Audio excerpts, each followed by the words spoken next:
Congratulations, Gege, for that whip you have gotten. Now, moving on in entertainment, also, I want to let you know that there has been this growing rumors about Katefe allegedly, putting away the baby mama. Well, this is happening now, currently, that a lot of issues have come up, and just a few days ago, both of them were seen together on their live stream, where he was praising the young lady's effort so far in ensuring that he is okay. I mean, the lady even came out to say that he is excited, that she's excited about how the guy is moving, that she is proud of her man. But look at what we have right now. She's saying, Noella says, honestly, I never knew there would be a day like this. Sitting in front of the camera to talk about my private life, it's well, sadly, this is my reality. I have seen everything Kata posted about us. However, the way he posted it was weird, because we were literally together 3 days ago, and we had we have a baby together, and for you to kata for your, that's another kata, and for you to kata for your child, I will have to come to you before you can give me money, even though we aren't together anymore, like you claim. They have a child together, they have a cute baby together. You stopped me from, she said, you stopped me from working. I've always wanted to become an actress, but Kata doesn't want that. I had to kill that dream. I can't even work at the hospital because he said I would sleep with the doctors at the hospital. This same person blocked all my female friends because he knows I will confide in them. Going ahead to post a video of my female friend's brother. It's crazy. If people try to contact me, he blocks it. He made sure I kept my family away. Honestly, when I saw his post about me, I was shocked, because he called me this morning and told me he was about to post something calling me a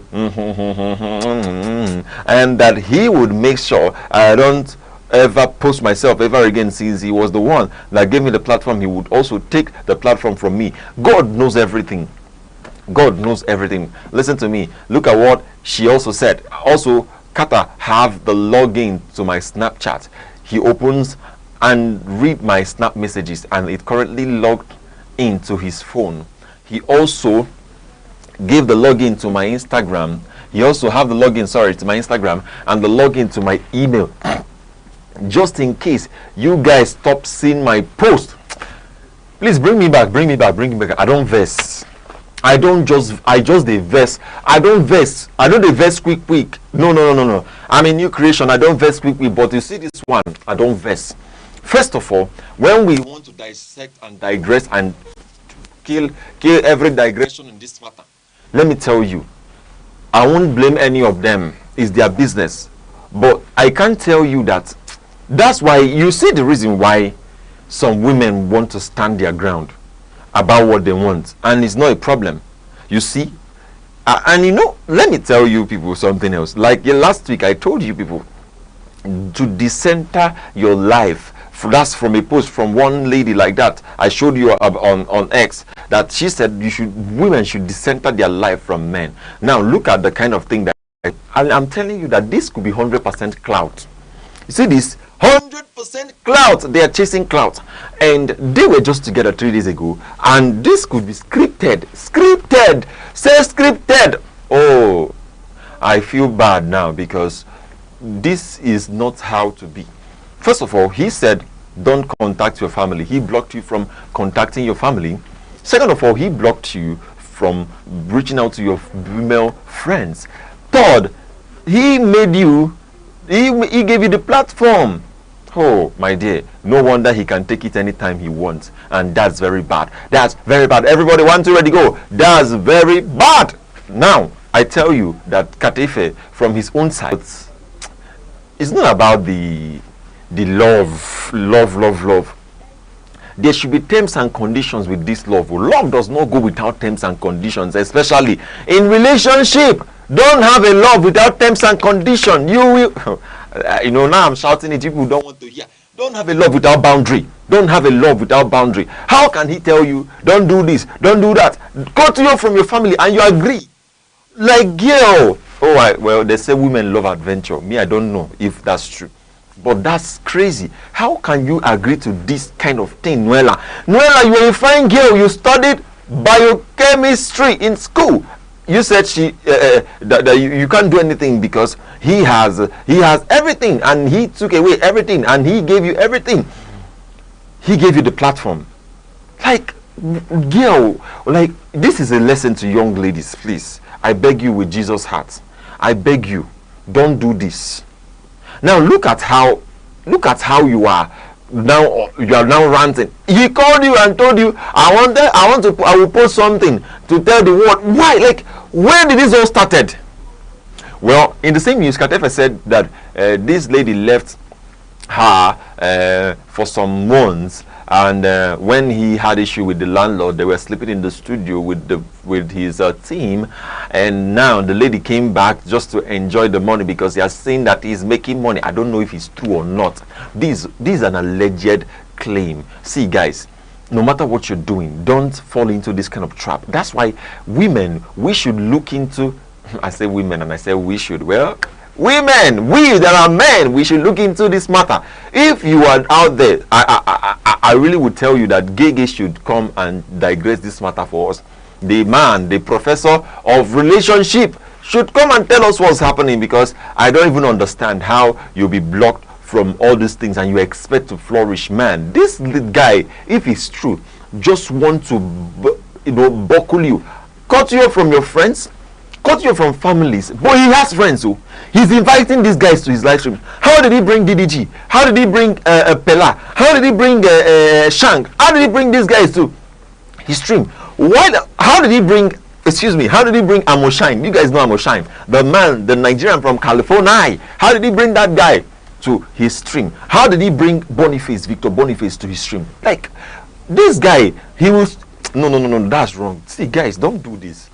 You are creating a monster in ladies if you do this. Let people live their life. That's why sometimes, I'm saying it again, have boundaries. Even in relationship, have your boundaries. My family cannot be, you cannot do away with them. Like me, the gentleman, we are not doing that, bro. You, the gentle girl, we're not doing that too. Because what do you mean?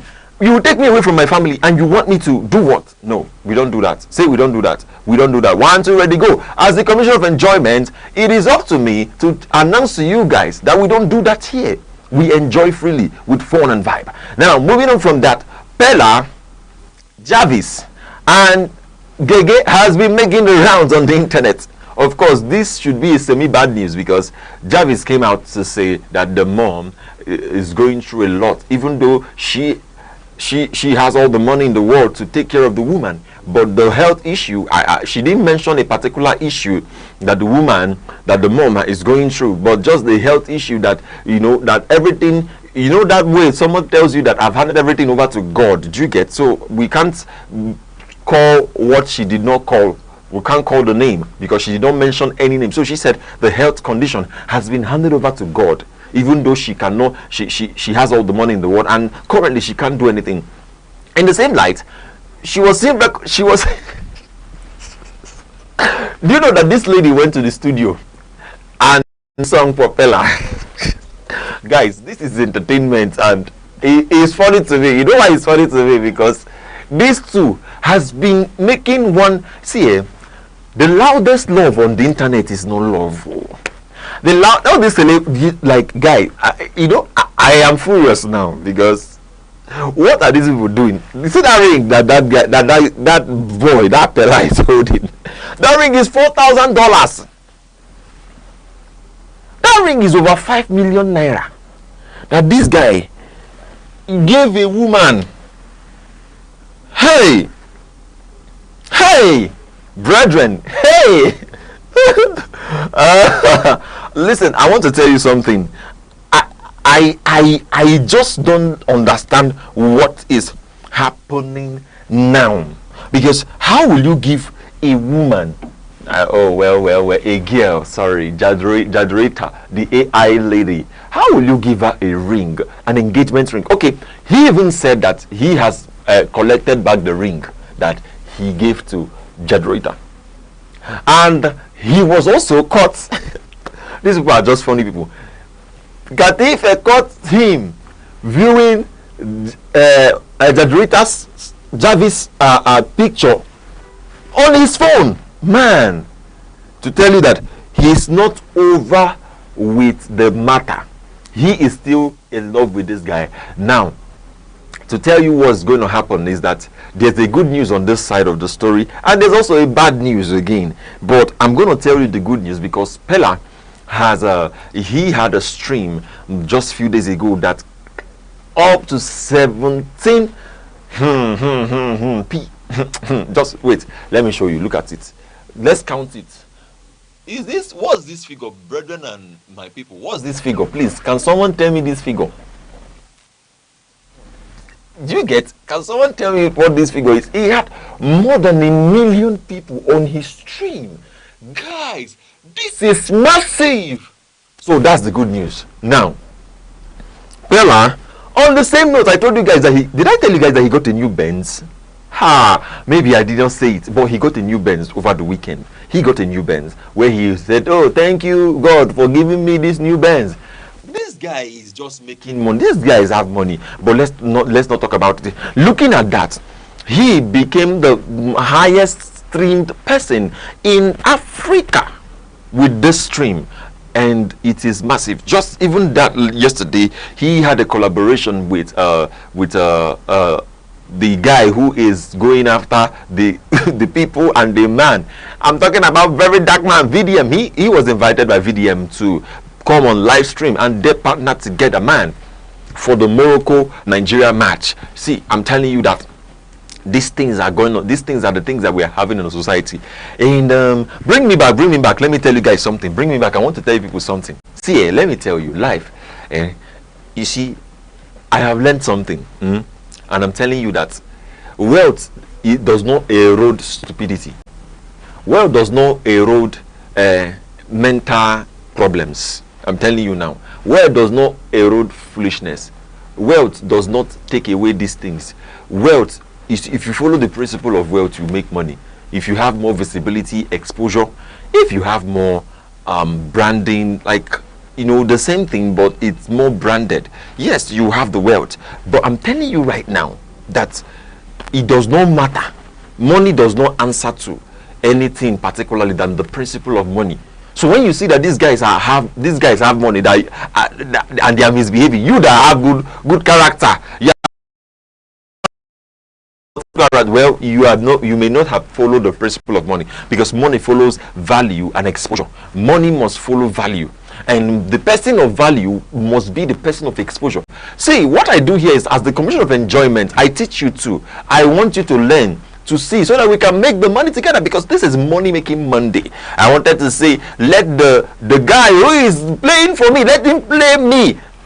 Billionaires Club from Olamide. Well, I'm gonna play it and listen to it myself. But Billionaires Club is the mood of the week, guys. Billionaires Club is the mood of the week. Now I want to show you something that happened, that Davido had to be. He was at Warri yesterday for the 60th birthday of a mogul, and yesterday Davido showed, and he has proven the fact that he is the greatest in Africa, them according to their story. But I'm telling you that from this Davido this guy know the rest. Do you know this guy last week was at, where's that island in US? That island was I've even forgotten the name, because I'm not here to remember names. So I'm here to remember enjoyment, not names. This guy was just last week, him and the family, they were at the vacation. Now he's back. Okay, let me even tell you, do you know that Davido got a new Lamborghini that worth 2.2 billion naira? See, as I see, there's a money you want to call the name, you have to calm down and call the name of this money, because you get, as you go rush and you go hook you. You get, just calm down. Not Lamborghini Ruveto. This one is Lamborghini Huracan. You know Huracan? Lamborghini Huracan. Hi. See, there's no time. There's no time to show you people this one, but he got that car last week and he was cruising all over Lagos. He went to the Governor Deleke's son's wedding with the with the car. See, guys, let me tell you something. There's money. Say with me, there's money. and we're going to make this money. This is money making Monday, and we're going to make this money. Now, in that same light, I want to just give you some 40. You can see this guy is cruising. The OBO is cruising. Somebody say OBO is cruising. OBO is cruising. OBO is cruising, and he's cruising so well, and he's eating the money. Somebody say he's eating the money. OBO is eating the money. And I want to ask you guys a question now. I want to ask you guys a question. I want to ask you guys a wonderful question. This question is very important. It's part of our entertainment segment. This question is very important. How is your year going, first of all? How is your year going, first of all? How is your year going, first of all? What is happening in your year? But I want to ask you one question. People that break spaghetti, what's up? People that break spaghetti, Hafa. Why do you break spaghetti? Spaghetti, why do you break it? Spaghetti is afraid that you are breaking it. Why do you break spaghetti? Why are you a culprit in breaking spaghetti? Now look at this. People that break spaghetti into 4 to 5 pieces. Is everything okay at home? My brother, my sister, is everything okay in your house? Please, this lady now replied, nah, just kukuma cook what? Kukuma cook what? Kukuma cook rice. Please, I want to tell you, instead of you to break spaghetti into 4 to 5 places, just boil rice. Boil your rice. Boil your rice because I want this one. You go. Don't be telling me that you are cooking spaghetti now. Boil rice or boil mini rice can neri. I told me basmati. Nchori basmati, nri basmati.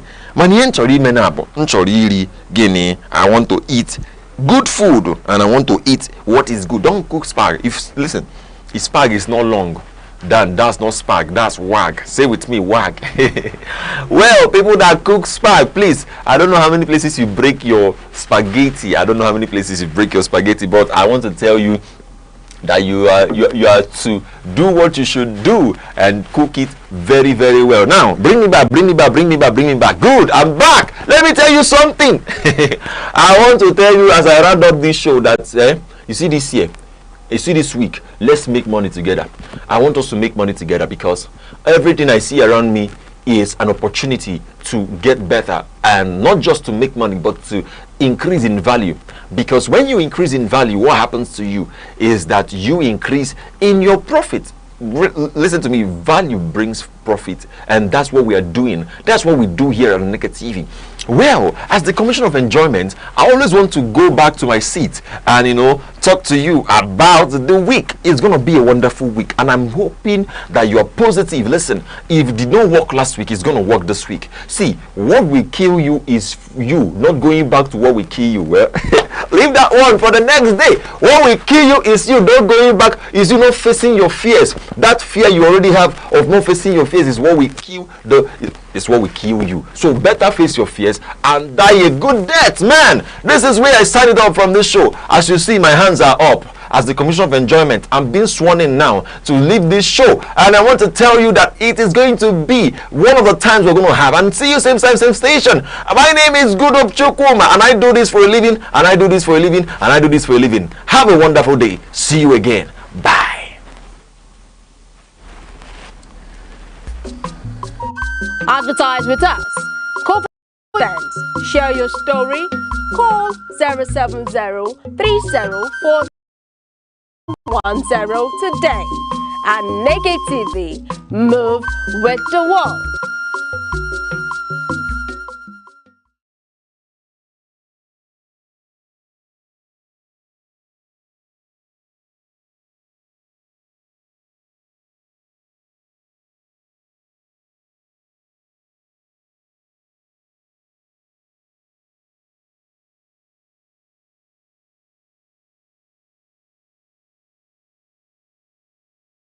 Corruption in Nigeria is not limited to isolated scandals.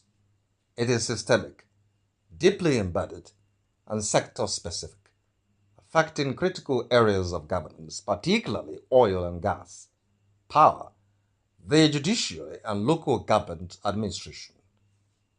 These sectors highlight how weak oversight, institutional fragility, and accountability gaps continue to constrain national development. Nigeria's oil and gas sector, the backbone of the national economy, remains highly vulnerable to corruption. Despite contributing the largest share of government revenue and foreign exchange earnings, the sector faces challenges of opaque accountability, weak audits, and repeated allegations of under-remittance.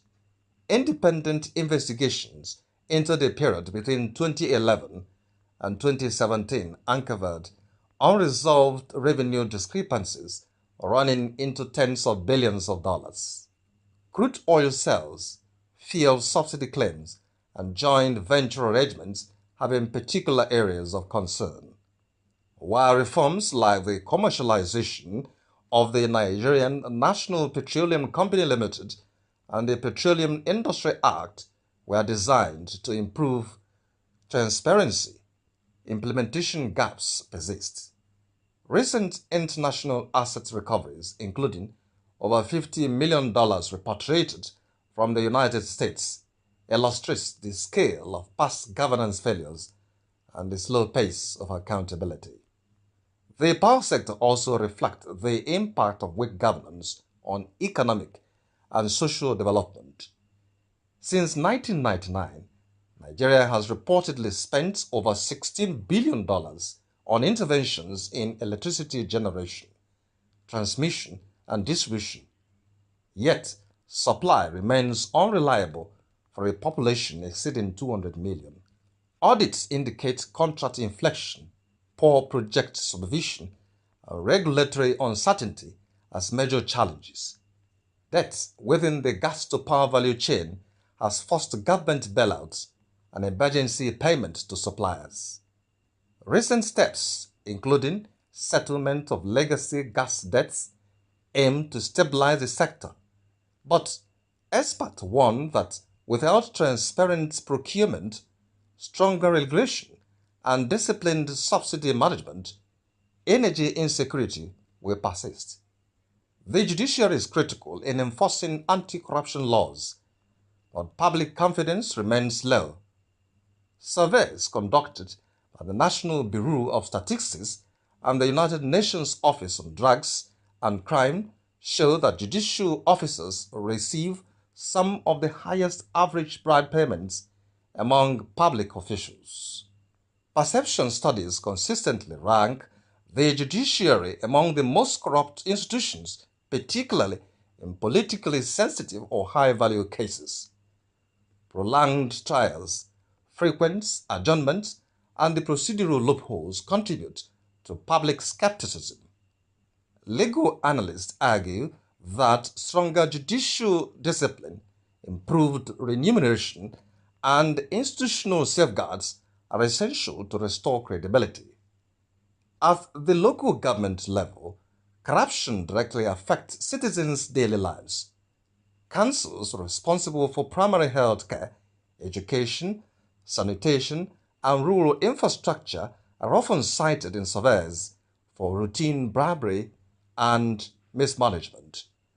The National Bureau of Statistics reports that more than half of Nigerians interacting with public officials encounter demands for unofficial payments, particularly in local administration, policing, and utilities. Weak financial autonomy, political interference, and limited oversight exacerbate these problems, reinforcing distrust in government. Across all sectors, corruption thrives where institutions are weak. Oversight is limited and consequences are uncertain. While anti-corruption agencies report thousands of convictions and hundreds of millions of dollars in asset recoveries, experts stress that enforcement alone cannot fix systemic issues. Economic studies estimate that corruption costs Nigeria billions of dollars annually and could erode up to 37% of GDP by 2030 if reforms stall. Beyond economic loss, it undermines service delivery, widens inequality, and weakens democratic legitimacy.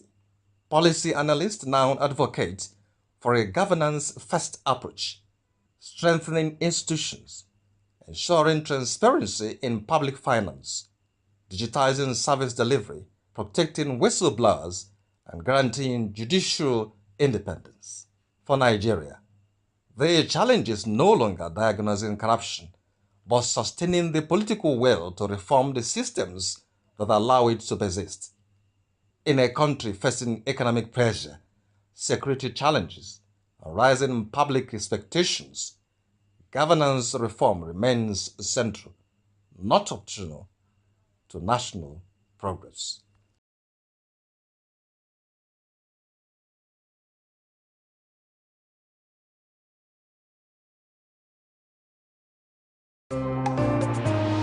Join us on Arena, Aneke TV's premium current affairs program, where politics, development, and governance come live every Monday, Wednesday, and Friday. We host top professionals and thought leaders who speak their minds on issues shaping Nigeria and the world. It's inclusive, enriching, and absolutely captivating. The roadmap is let's have our environment secured so that investors can come. If you don't know what economic security is, kidnapping will tell you what it is. You kidnapping ransom. Customers are going to get these meters, and like we said, it's at no cost. There are things that dialogue can handle. But when you leave it, I want to use a kinetic approach alone. You cannot. For discussions that promise insight and deliver truth, stay tuned, stay informed, and keep watching Arena, only on Aneke TV. Yeah, you're welcome to our program Arena on Aneke TV, Enugu, Southeast Nigeria. And today we are going to discuss an issue, a topic that says 2025. Just last year, we just entered into 2026, 2025. In retrospect, a lot of things happened in Nigeria in the year 2025. And I have very erudite scholars in the studio with me here who are going to dissect this topic. Let me start from my right. I have Dr. Maxwell Ngene. He's a teacher. When I say teacher, I'm talking about those who teach communication arts in the university. Dr. Ngene, you're welcome to the studio. Thank you for inviting me. And from my left here, I have another erudite scholar, Dr. Ambrose Iboke. Ambrose Iboke, Our chairman. who is here, even at the shortest notice to come and lend voice to this topic. Ambrose, you're welcome. A lot of things happened in Nigeria in 2025. And of course, if we begin to discuss it within the period or the timing of this program, we may not be able to exhaust it. But we will attempt what we are doing today. Let me ask Dr. Iboke, could you just give an overview from your perspective about the happenings in Nigeria in the political scene, or an overview generally, then we can now go down to politics. Thank you very much, and I want to wish the viewers a happy new year once more. 2026 will be good for all of us. Amen. It is a season where many things will happen. Amen. In retrospect, 2025 was a very fantastic year for Nigeria, where a lot of things happened, both fantastically negative and fantastically positive. In the 2025, it was a mid-term review for political office holders who were sworn in 2023. So 2025 gave a mid-term assessment, and from many indications, both from the presidential level, that there were a lot of, apart from few governors who did well, the rest, most of them didn't do well, even at the federal level, really well. We saw the economy nosediving too. We saw Naira skyrocketing against the dollar, losing value. We almost clicked 2,000 at a point. We're at the point we're at 1718 before it started coming down to like. So we closed the year with 1450 or thereabout, which is very bad. 2022 from a bank rate of 460 naira to $1. Before 10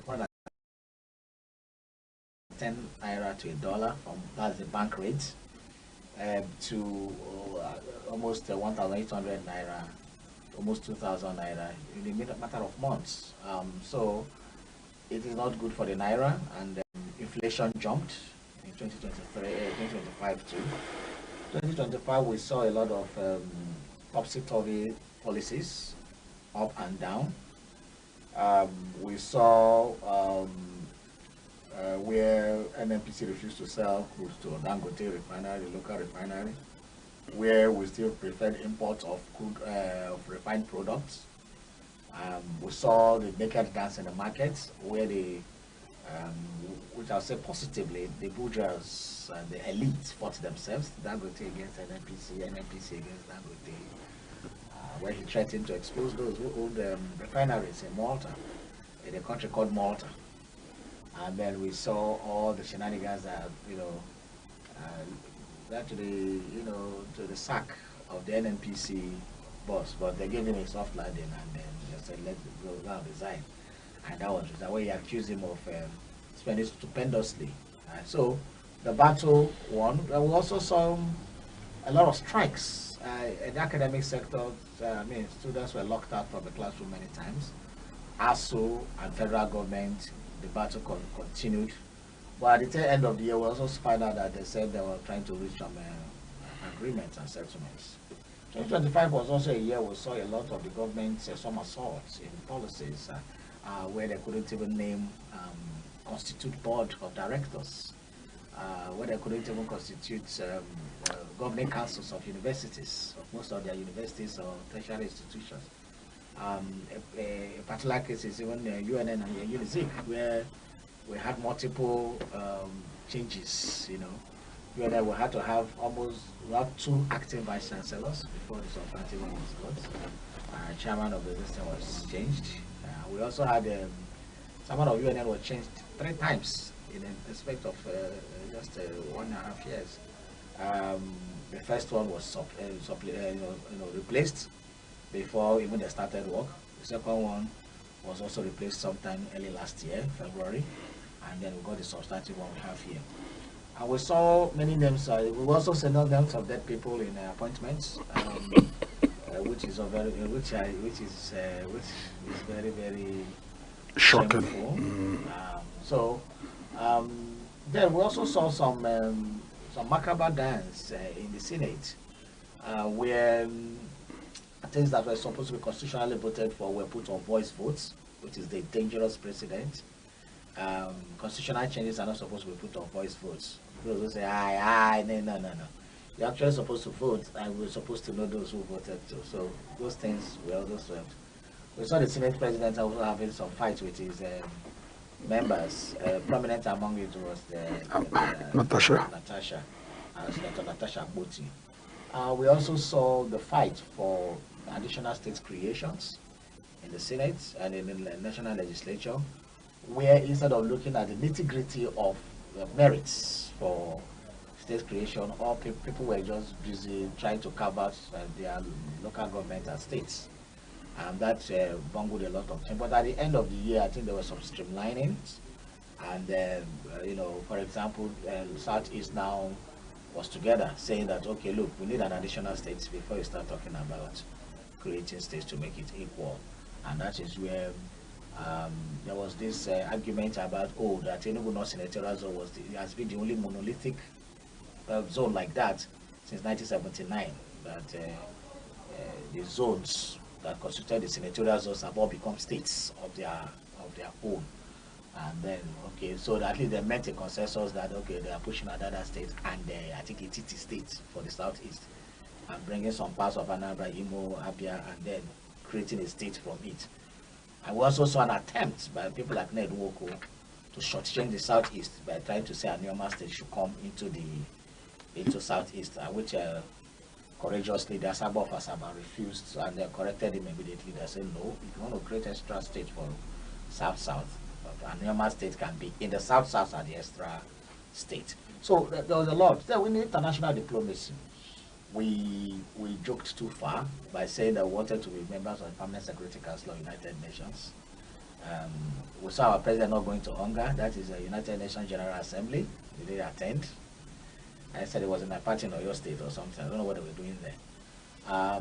We saw nations not taking us seriously. We saw countries like Mali and who have earlier defected, do rogue coups, coup d'etat in their countries, poking their hands in the eyes of our president. And while we're still trying to be tough on that, they seized our aircraft, our military aircraft, and ensure that they dangerously humiliated us in international trade. It took a contingent to go there. So the temerity to even seize our plane was something else, and they did it, and they went scot-free. The international scene also, we saw when Nigeria, was, let me not use strong words here, but we're not tactical enough to just stay away. And with the Palestine and the Israeli issue, we started dancing to the tune of saying, oh, Israel has no right to be fighting Palestine and the rest. I think Nigeria should focus on the things that will better the country and Africans. Just like Ramaphosa of South Africa also, I think Africans should just be careful to focus on what is the matter for Africa, because when it concerns Africa, other nations from other continents don't come fighting for Africa. That was also a false power made by Nigeria in the diplomatic arena. And which the biggest one was also the fact that the Nigerian government allowed the terrorists to keep killing the citizens over time. And it reached a crescendo. Churches, kidnappings continued. Churches were, people were kidnapped from their churches, killings on their roads everywhere. Children were being adopted.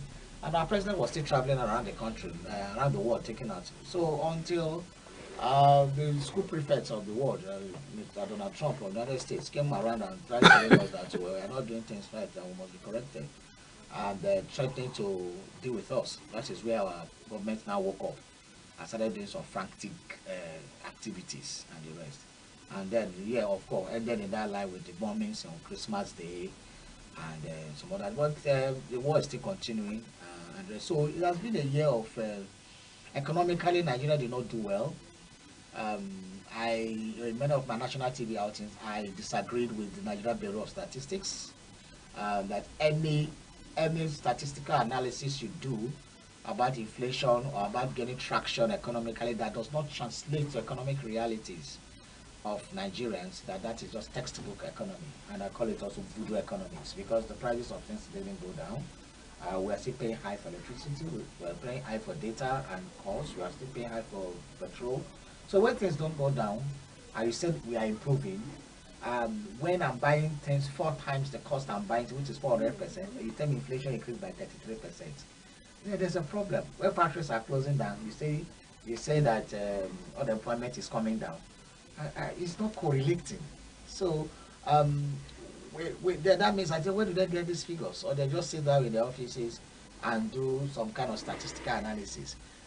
For us public affairs analysts, we don't join the, and good enough, we are all also scholars, so we know how these things can be manipulated. So, but because it's not translated to economic reality. So 2025 was not a good year for Nigeria in many respects. Okay, thank you, Dr. Iboke. Let me come to you, Dr. Ngene.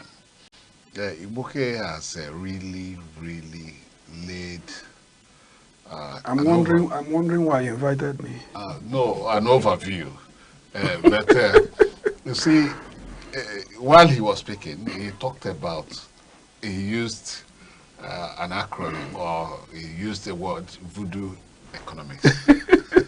So, and you are an expert also. He's saying that people are cooking up data. Yes, so you are an expert in communication. So, so when just like voodoo economics is used, What does it imply to Nigerian economy? Well, you know, it's difficult to even make any addition after the erudite scholar had spoken. But the truth is that when he was talking about voodoo economics, he was merely saying that it's part of the corruption that has to do with Nigeria, where people manipulate data to justify their own thinking, things that are not in conformity with the reality of the situation in our country. And he's very correct to say so, you know. So, but like he said, it was a mixed year for us as Nigerians. Those who live in Nigeria found it difficult to have good lives. Too many bills, inability to pay school fees, inability to provide nutritious food, inability to understand the tax regime. A lot happened. The mega party formation, certain key opposition figures moving to ADC, talking about Atiku Abubakar, P2B. Looking also at what happened in Rivers State, where President Tinubu, for the very first time, I hope I'm right, where he had to suspend a sitting governor Fubara and the Rivers State House of Assembly for 6 months, bring in one Ibokete, a retired naval chief. A lot happened. Yeah. And these things, as far as we are concerned, were anti-democratic, because that's not the way it should. We've not been told the underlying problems. We don't know whether the underlying problems have been solved, and so on and so forth. In Nigeria, we saw a situation where people who do not belong to the ruling party are brought in and given ministerial positions, and they begin to act as if they are president of the country, creating problem in the polity, heating it up, and nothing happens to them. We saw a situation in Nigeria where there was a change in Aneke, talking about the removal of Yakub, who has also been appointed minister. No, ambassador. Ambassador. Nigerians who are saying and asking, why is he being nominated to be an ambassador? Is it to say thank you for the way and manner he conducted one of the worst elections in Nigeria? Is it a way of saying thank you to him? The new man that just came on board, how was he chosen? Who appointed him? Is he going to do a better job than Yakub Mohammed has done? Or is he going to continue with the former system, the former INEC staff that we know that most of them are terribly corrupt, fighting to become electoral officers because they know that oppositions bring money, etc. We also know what has happened in Nigeria in the academic arena, where government make promises to intellectuals, university lecturers without fulfilling such promises. We saw how Nigerians began to hail President Tinubu, who began to be the voice that was heard regarding the Christian genocide in Nigeria. We saw the effort by those in government, particularly our brothers from the north, trying to deny something that is easily discernible, something everybody could see, that over the years, it is as if it has become a crime to be a Christian, where some people feel they are more superior than others, where people no longer respect people from other geopolitical zones, other ethnic nationalities, where Nigerians forget that Nigeria is bigger than any single individual, and that injury to one Nigeria is injury to all Nigerians. We saw a country where there are new lexicons. They talk about unknown gunmen. They talk about this and that. So there are a litany of things we can talk about. But the truth is that Nigerians are becoming smarter. They're becoming more enlightened, thanks to the social media, thanks to technology, thanks to people like Aneke television, thanks to the proliferation of media organizations that are now giving voice or to the voiceless. I believe that with time, 2026 could be better. Okay, we'll come to the prospect of 2026. So, in the area of politics, you have, of course, my guests have enumerated a whole lot of things that happened, both on the positive and on the negative in 2025. And here we're going to, move a little to the political arena. Both have mentioned about the problem in Rivers State, where a sitting governor, elected sitting governor, and members of the House of Assembly were suspended. And I want to ask you, Dr. Ngere, is it lawful for the president of the country to seek an approval from the National Assembly for a state of emergency and as well suspend an elected executive and elected members of the legislature in Rivers State? Thank you very much. I'm not a lawyer, but commonsensically I feel it's not right because they left a vacuum. Those that were suspended are people deemed to have been elected by the electorate. So to that extent, it means that they are legitimate, that you don't just remove them with just a signature, a stroke of the biro, that it wasn't good for our democracy. And if you look at it even from the point of view that the underlying problems that led to the crisis are yet to be solved. Even as we are speaking, only recently I heard the former governor of Rivers State talking about Nyesom Wike, who is the minister for FCT Abuja, where he's warning even the secretary of a party where he's not a member, the secretary of the APC. Yes, he's a minister of the APC government.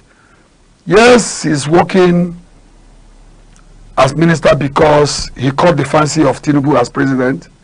But the truth is that he's not an APC member. But we heard him when he was describing the governor of Rivers State as, there was a word he used, I can't remember readily now, so-called governor, that kind of derogatory language, where the APC national secretary was saying, please, don't say this kind of thing. It's not right. Because this man you're talking about is our full member. He's our member. You need to respect him. And so on and so forth. So, it's not really right. But I've heard also other colleagues of ours who are analysts who are trying to analyze it. They are now giving a lot of credit to Tinubu, saying that Tinubu was very smart, that he knew. Because now, from what they are saying, it's like they are shortchanging Wike, because Wike appeared to have exhausted his powers because he's no longer in the good books of the APC, because he's yet to declare his membership of the APC. At the time he was deriding his own members of his own party, the PDP. So he's neither here nor there, so to say. So it wasn't really right. But you also hear analysts, critics from the other side saying that there's more to this than meets the ordinary eyes, that the federal government under Tinubu may have used that window to remove money that they are going to use to fight the next election. You hear people say this and that. And those who are saying that are looking at it from the prism, the lens that brought Buhari when Amechi was governor. But they were only alleging. Well, I'm not saying that these things are things we can be. That's why we're analyzing. Yeah. At times, when you look at certain things, you begin to gauge what public opinion is all about. What are people saying? What are they thinking? You need to engage the people more. Maybe Iboke could have more to say on this. So, he just stirred it up. The River State problem. That controversy has not been solved. Even when they said they had a meeting, a peace meeting and all that.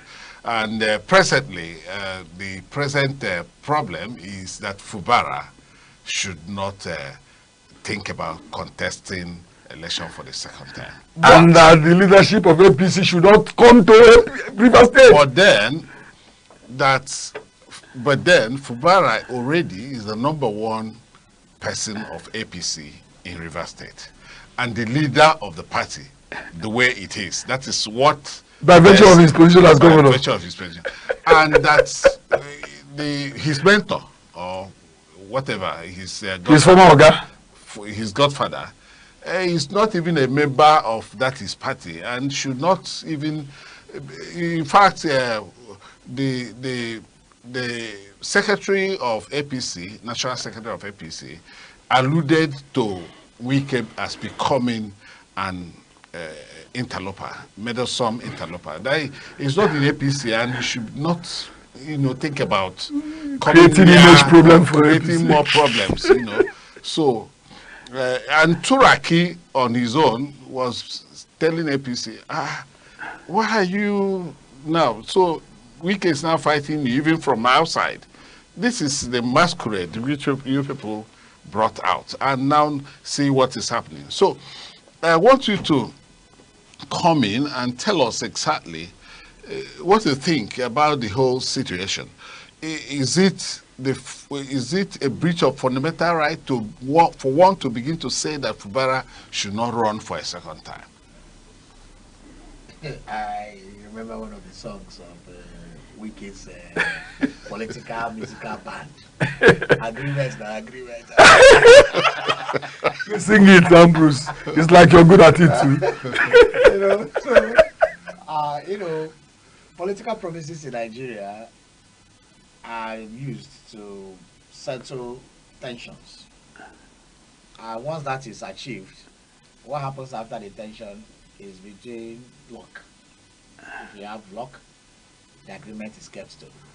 In most cases, the agreements are discarded immediately you attain the peace. Because for what is happening in Rivers, the peace that achieved after the meeting with the president was the peace, I said it was the peace of the graveyard.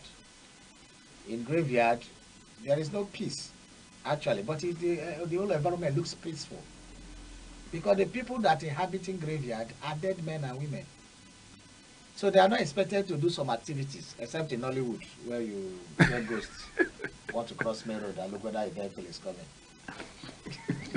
but basically, no activities. So that is why there is peace. But for the living, when we say peace of the graveyard, it means that a peace that is not really existing. Now, for Rivers, the politics, let's take it back a little to 2022, before the primary, where we came single-handedly against the advice or choices or recommendations of the PDP stakeholders, brought his boy, his person he groomed, someone who was playing the fool while in office, to become governor, based on only one thing: loyalty. That he can manipulate him. At least this one, they show that I can twist him anyhow I like. And he went ahead to twist him. Nominated virtually all his commissioners, brought almost all the House of Assembly members, nominated his principal officers around him. Party chieftain. Even wanted to nominate even his cook. I don't know. Everything was controlled, chief of staff, everything. And we heard from the grapevine, you are in the media, so we don't discard rumors. We are just like Intel. If you go to military Intel or even DSS, and you don't discard rumors. In our own profession, we call it the grapevine. We pick news from the grapevine. We can pick feelers and then use it to go and investigate, and you don't find out whatever. So we don't discuss it the way we are. Say, it's rumor. We have not substantiated it. We can perceive it, and then we can follow it. It's just like a dog following the smell. And so there were also people who said that it got so bad that at a point, even the visitors received the government house in Port Harcourt, that the FCT minister will call and say, how did you have a meeting with this person? A governor, a sitting governor? I know one person, at least a person in government house in Port Harcourt. And we know feelers, we know our journalist friends also who cover the correspondence there. So we all, we know things happening around. And it got to that bad that even to sign files, Someone in Abuja needed to clear your files, but he's sitting governor. So I think we can overreach. Overbearing. Became overbearing. Authoritarian. And Autocratic. Juxtapose this with what Tinubu said. Also, one aspect of 2025 was on the 4th of January 2025, the President of the Federal Republic paid a courtesy visit to Enugu State, where Enugu was an opposition state, and he came. And in the reception, there was, why I remember this was juxtaposing Wike and the Ifeanyi Ugwuanyi predecessor. The president was greeting everybody. The former president, Senate President Ken Namani, greeted everybody. When he got to His Excellency Ifeanyi Ugwuanyi, he greeted him. Then he wanted to sit down.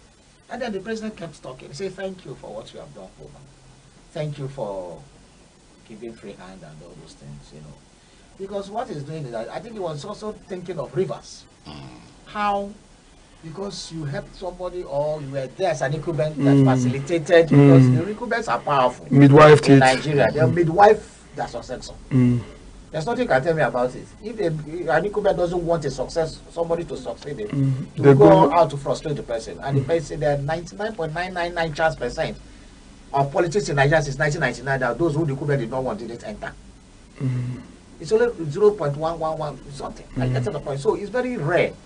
So every governor that is an incumbent must have been midwifed by that is how democracy functions here. Don't know how it functions other places. So he thanked him for allowing the governor to work, for giving the governor free hand. I think he used that language. So just oppose it to Rivers. This man was wanted to be running Rivers from. So at a point, as a governor in Nigeria, you're a very powerful figure. And if somebody that wants to, even if you are the father that gave birth to him, if at that point you are not trying to make him a pauper, I think something snapped at a point for the governor. I'm not going to be. Allow you commissioner this that why you want to run the show, you know. So I think that's where they started having a edge, started supporting him. So the governor now had some backings and then started also bearing his thanks. And at the point, we of course, started fighting dirty. The governor also started that the president did not do the right thing.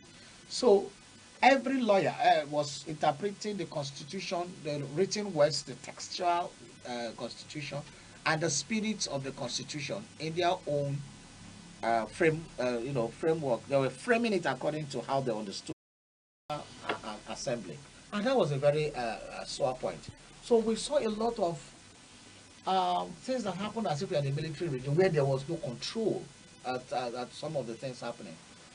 Who has gone again? So that is also why the media is doing its own beat. Some people are too hard on the media. The media does not enforce things. The media will always engage and raise the conversation, set the agenda for the discussion, set the pressure and all those things. That is the only thing the media can do. And the media have been doing that very, very well.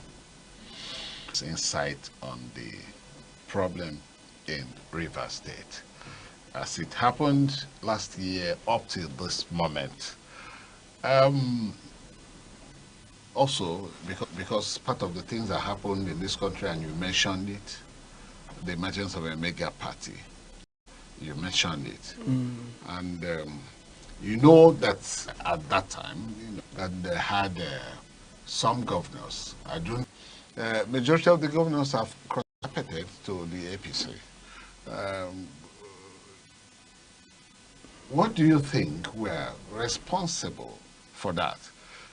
Wike, the governor of G5, you know, so Abuja, PDP do not have any candidate yet, pending the outcome of the court matter between the two factions of PDP. Wike on one side, and Turaki with the governors on the other side, Makinde, Bala, and the rest of others. So, how do you view that scenario? Today, ADC has come on board.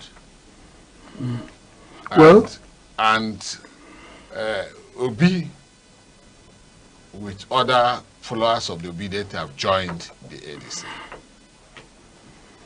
Thank you very much. Well, for me, I have followed the opposition parties in Nigeria over quite some time now. I have my thinking regarding them. For me, the question would be, what is the new thing that the opposition party is going to bring? Who are the key actors? What manifesto? What is the new thing? Because when you look at a PDP, APC, these are birds of identical plumage. They flock together. However, let me stop you there and pause for a break. We'll come back. You continue with that. This is where we're going to pause for a break. When we come back, our guests are still here, and then we'll begin to dissect our topic 2025 in retrospect. I have Dr. Maswalengene and Dr. Iboke still in the studio. I remain your host, Rex Arum. Need advert placements, coverage for events, or the latest news stories? Call 070-3043-7110 right now. Aneke TV, move with the world. The viewer, you're welcome back after our break. And our guests are still here. We are still on our topic, 2025 in retrospect. Dr. Ngene was discussing on the politics of mega party formation and opposition. And so on. So, Dr. Ngene, please, sorry I cut you off. No, but it was important that you do so. It's part of the business of the media. The truth is that I was saying earlier that we are used to mergers of political parties when they want to take power from the ruling party. When I look at PDP and APC, I see birds of identical plumage that flock together. It's just a question of nomenclature, change of name. I'm looking at ADC. In ADC, I'm seeing people who used to be in Labour, people who used to be in PDP, people who used to be in APC. So what has changed is the formation of the ADC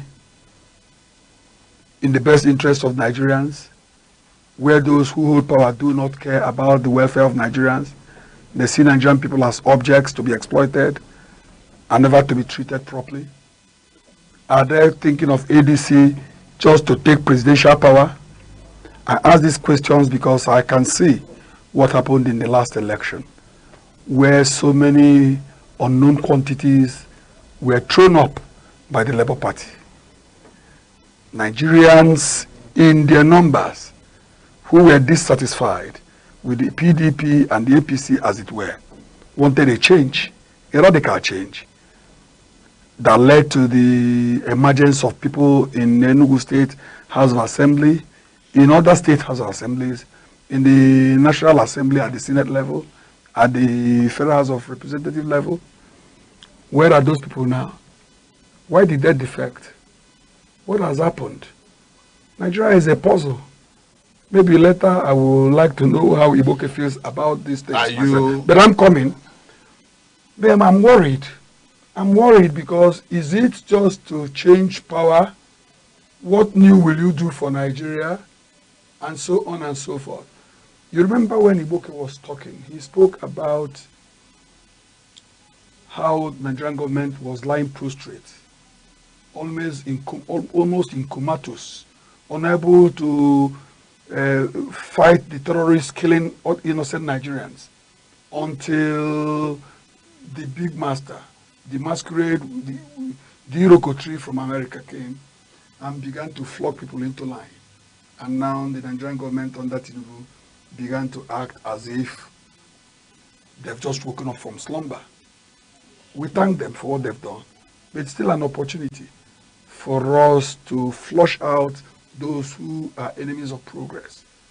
So, but when you talk about party, I don't know what will change, because in Nigeria, politics had become an all-comers affair. A lot of people who are involved in politics, they're not just there because of ideology. They're not just there because of their welfarist thinking. They are just there to put food on the table. They are there because they've seen that politics is also an opportunity for them to move beyond those that were ahead of them in the past. They are there because they want to loot, they want to steal, and in most cases they succeed. So when we look at what is happening in terms of mega party, we want parties. You know, in Nigeria, there's the money that INEC will give to political parties before election. There are people that float political parties, waiting for that opportunity. Once the time comes, they say you're organizing, you're doing this. When they take money, they just go back, those who win. Do you even know that some people who are in charge of certain parties, who are governors in some states, they are the ones that fund opposition party and have control over those who are members of that party? You will notice that the chairman, secretary, this are just there answering names, but are in the payroll of government. Do you know, in Nigeria, part of the problem of party and politics in Nigeria is the problem of funding. How are political parties funded? How come people use state resources to fund political parties? Why is there no checks and balances regarding how political parties make their money, how they spend their money, and so on and so forth? These are the problem. Do you know that there are people who believe that Nigeria is not even practicing democracy? Some say it's a quasi-democracy. A lot has happened because politics is supposed to be government of the people, by the people, and for the people. Do you know that even as we are talking, there are people who may have the intention of running, of joining a political party? The mere fact that they voiced it out would land them into serious trouble. That's the kind of thing we see here. But overall, we are hoping and begging God to bring men of conscience, men of goodwill, those that believe in speaking truth to power, those that have real good intentions, because it is very sad, it's bitter when we begin to realize that Nigerians are suffering in the midst of plenty, given the plethora of God-given endowments to us as Nigerians. So, Dr. Iboke, is it as a result of the fact that these politicians lack ideology? Because you can see Obi just declared for ADC. Obi was in APGA as a governor. Obi went into PDP and ran for vice presidency. Obi went into Labour and ran for presidency. Today, Obi is in ADC with the intention of running for presidency. Are these parties sharing the same ideology that necessitated Obi's, movement to these parties one after the other? Or is it because of his personal ambition? Or do you think it is his interest, personal interest, to ensure that he works hard to better this country, that he has what it takes to be president? Of course, as already said, that he's not going to play a second fiddle, that he's not going to deputize anybody, that he's out to run for the presidency of this country. What is your view? Political parties in Nigeria are that, okay, let me limit you to the Fourth Republic from 1999. Are not along, after the first 8 years, from 1999 to 2007, where the founding members of the PDP, especially from the PDM, the People's Democratic Movement, Alexa, which Atiku was now a scion of the Yoruba family, and then of the G34, led by Ekweme, formed that nucleus to form the PDP. We saw a little bit of philosophy, ideologies, Chupacadibudem, all those serious politicians were there. But after 2007, after that first set left, It became an all-commerce affair. So we had people who were not professionals coming in, who didn't have professional address, coming into politics. Who have never done anything in their life, coming into politics. And that is where we started having problems. Some were just mere thugs and were appointed positions. Where we're being some were just civil just because they were following politicians around. They got SAs and PAs, EAs. Some even became commissioners, some became board members, some became councillors. So they didn't have address. And what they did was to ensure that they remained there and circulate, because there's nowhere to go to. I've seen commissioners, you know, in different places. In fact, recently there was a video of Babatunde Fashola, son, appearing in court for a client. This is somebody who has been governor, who has been chief of staff to Tinubu as governor from 2004, 2003 to 2007. He became governor in 2007 to 2015. Became super minister in 2015. Controlling ministries. Billions, controlling key 3 ministries together. Grade A. 3 grade A ministries merged into one because of him.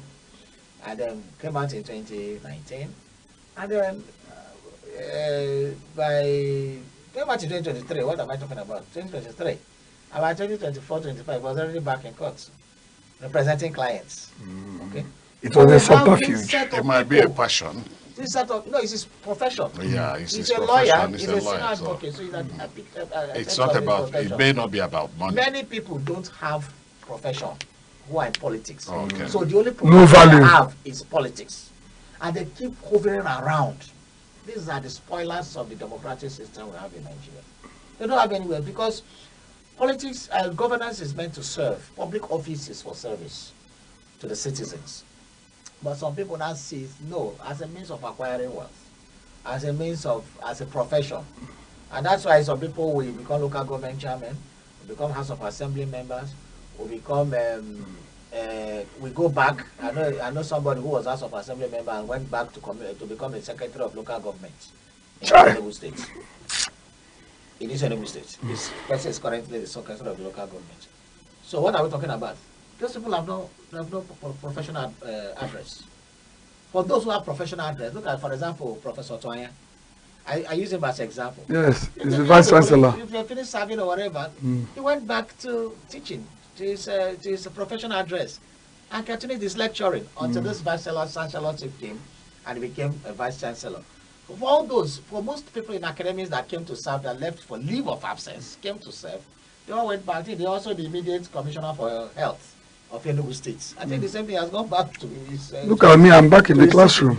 So everybody that has professional address, that have set for one political public position or the other, always goes back to his professional address. But what we have is that majority of those people don't have.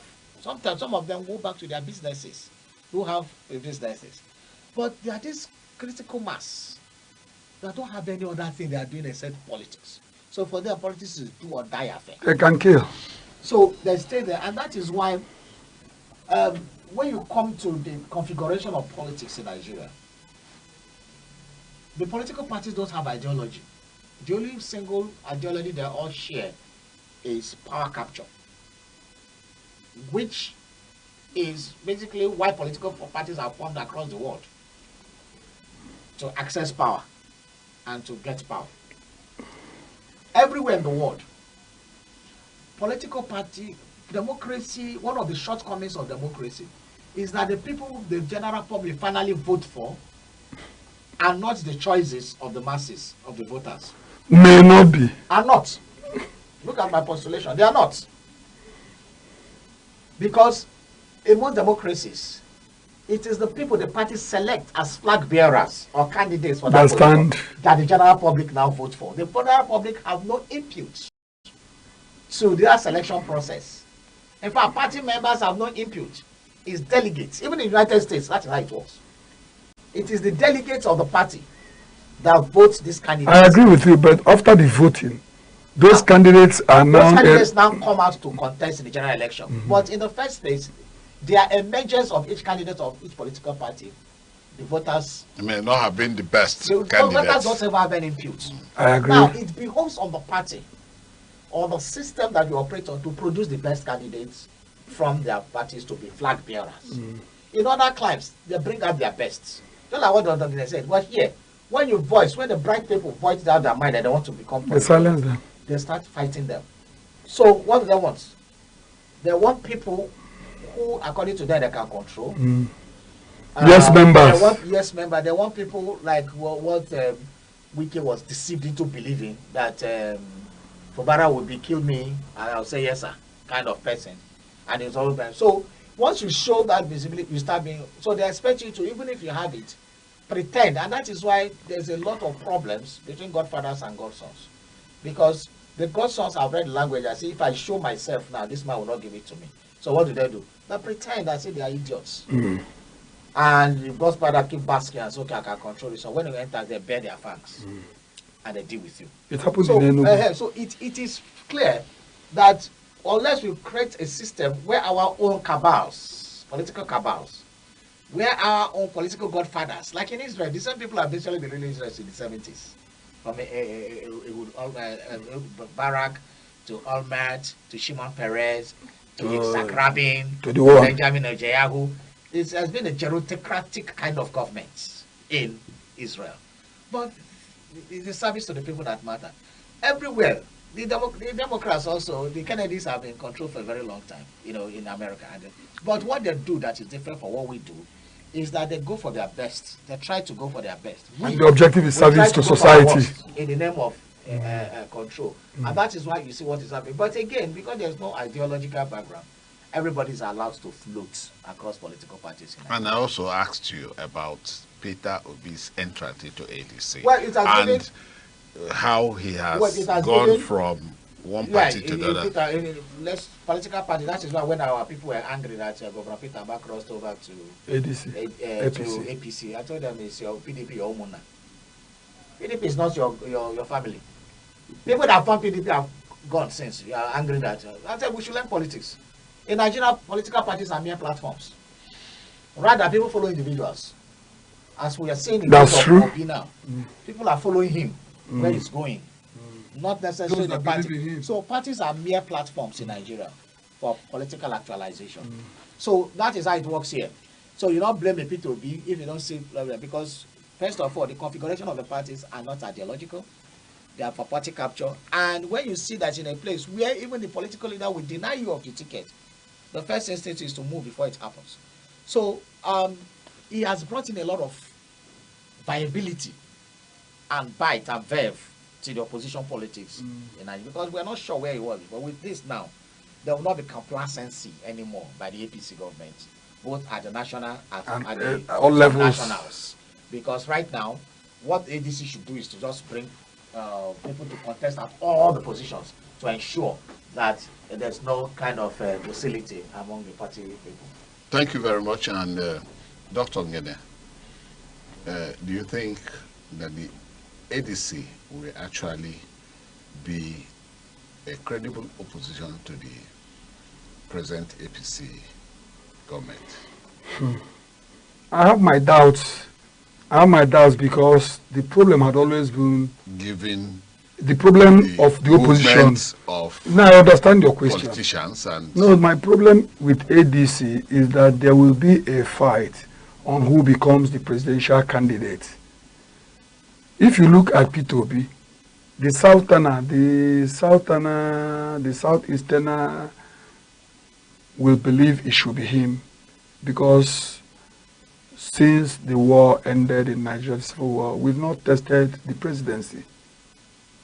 And also given the perception of the people that he is somebody who can do the job. But politics is also a game of number. The Southeast, we have only 5 states in a 36 states nomenclature called Nigeria. How will it work? Will an Atiku be patriotic to say, I've tried a number of occasions without succeeding? Can I mobilize support for this P2B and help him if indeed the thinking, the objective is on a better Nigeria, that should be the issue. However, when you look at what had happened before the last election, when nomination of the APC ticket was almost eluding the Jagaban, and the Jagaban began to shout, Emiloko, taking people back memory lane, saying, have you forgotten it's my turn? Have you forgotten who I am? What I did to help a Tinubu that had fought for the presidential election on so many occasions and failed? What I did that made him president? How come? And was able to fight, even when they said there should be no former president. Yes, even when they said that there should be no buying of votes and so on. We saw him being able to get bank chief executives to be bringing money in bullion vans, and now he is governor. He's president of Nigeria for 4 years. It will not be easy for anybody to take power from him. I don't know how it's going to happen, but we are in for a Herculean task.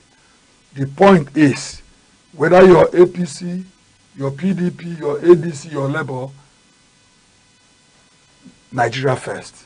The welfare of Nigerians, a better Nigeria that should be better than what it is today, should be what should be uppermost in the minds of Nigerian politicians. And Dr. Ibuke, shortly, you know, the area we have not actually touched. We have touched economy, politics.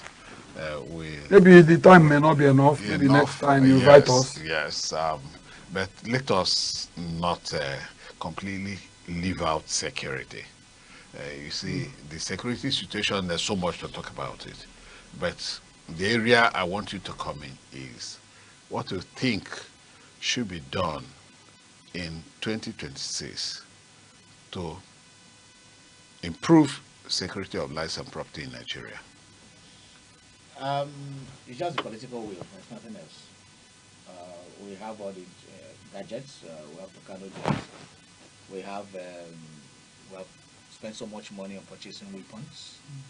Why we are not using it, or why we don't have the SWAT, I don't know. I've always advocated and spoken firmly of technology, of the might of the Nigerian Army, of the Nigerian Navy, of the Nigerian Air Force, and the military authorities, from the police to the rest. When Nigerian contingents go for multinational assignments and all those things, they do very well. They do best. So it's the political will, and Donald Trump should intensify the efforts to ensure that it's always on our neck, breathing down, that we do the right thing. And the Americans should ensure that they don't remove their legs from the gas, from the pedal, to make sure they ensure that Nigerian government do the right thing and support them, whatever tactically, militarily, the strikes should continue. Assets of those sponsoring terror should be frozen. Those who are enablers of terror, who come out on TV, the music, should be prosecuted in the International Court of Justice and brought to be arrested, and Interpol should arrest them, and so that we can start to have sanity for people, for all the enablers. Yes, to arrest corporates and so on. But we have not seen the names and the arrests of those indicted to be involved in this terrorism. The Igbos will always say that we are happy that there's an external influence, and that external influence is coming from the first world, America. Just like Ibuke had said, the agenda has been set. Let them continue to do a cleansing ceremony so that it will act as a deterrent to others who may want to do such ugly lands. Yeah, but I'm saying arrests has not been made. It will be made. Don't worry, we don't know. A lot will happen. A lot will happen. I'm very optimistic about that. A lot will happen in Nigeria in 2026. That's part of the submissions of our guests on Arena, on Aneke TV program this time.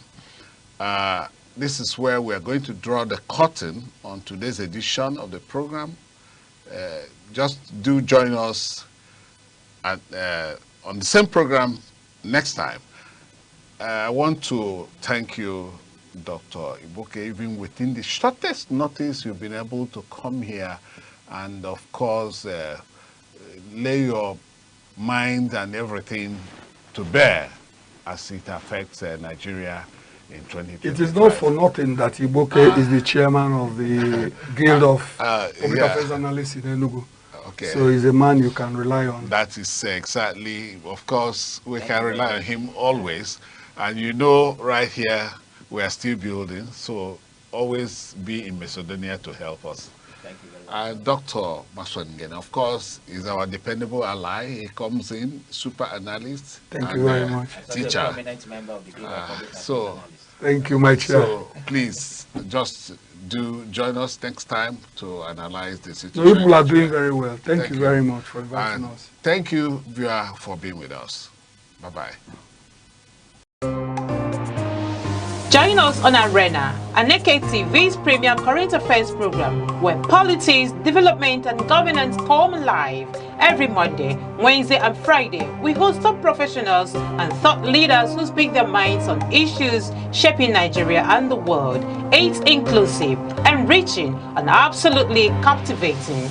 The roadmap is let's have our environment secured so that investors can come.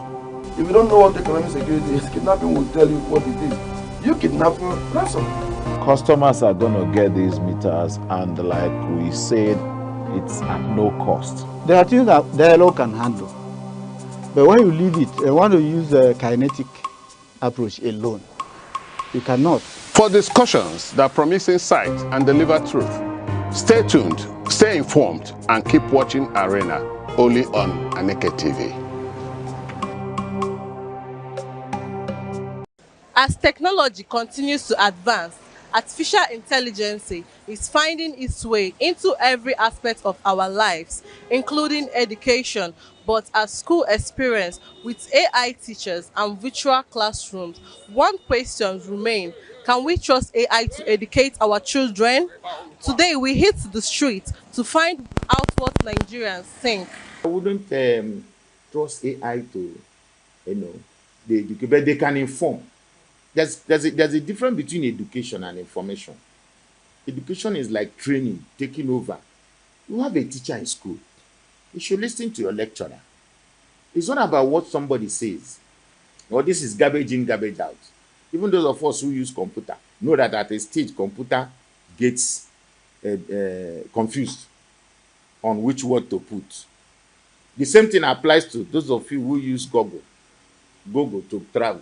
At a stage, Google can carry you to another place. So you can consult AI when the need arises.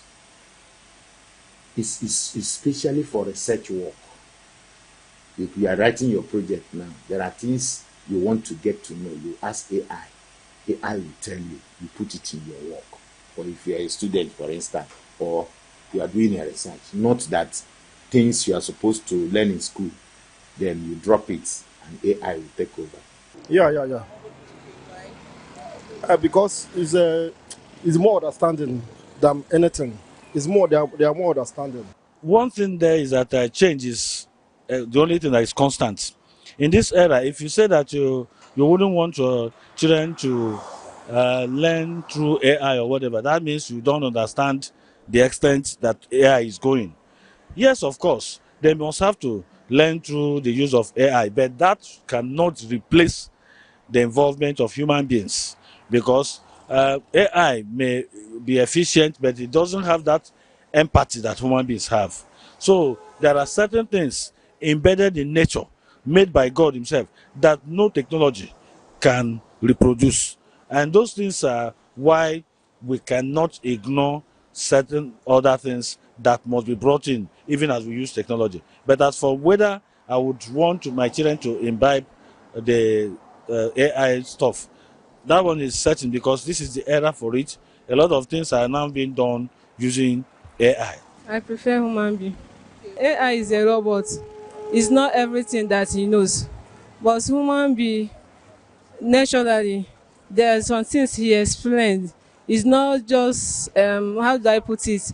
It's not, sometimes you ask questions and human being explain with nature. But robot don't know anything about nature. He cannot explain. It's only what he thinks is better. Let me just say, most of the time, ask AI a question, he will say he don't know it.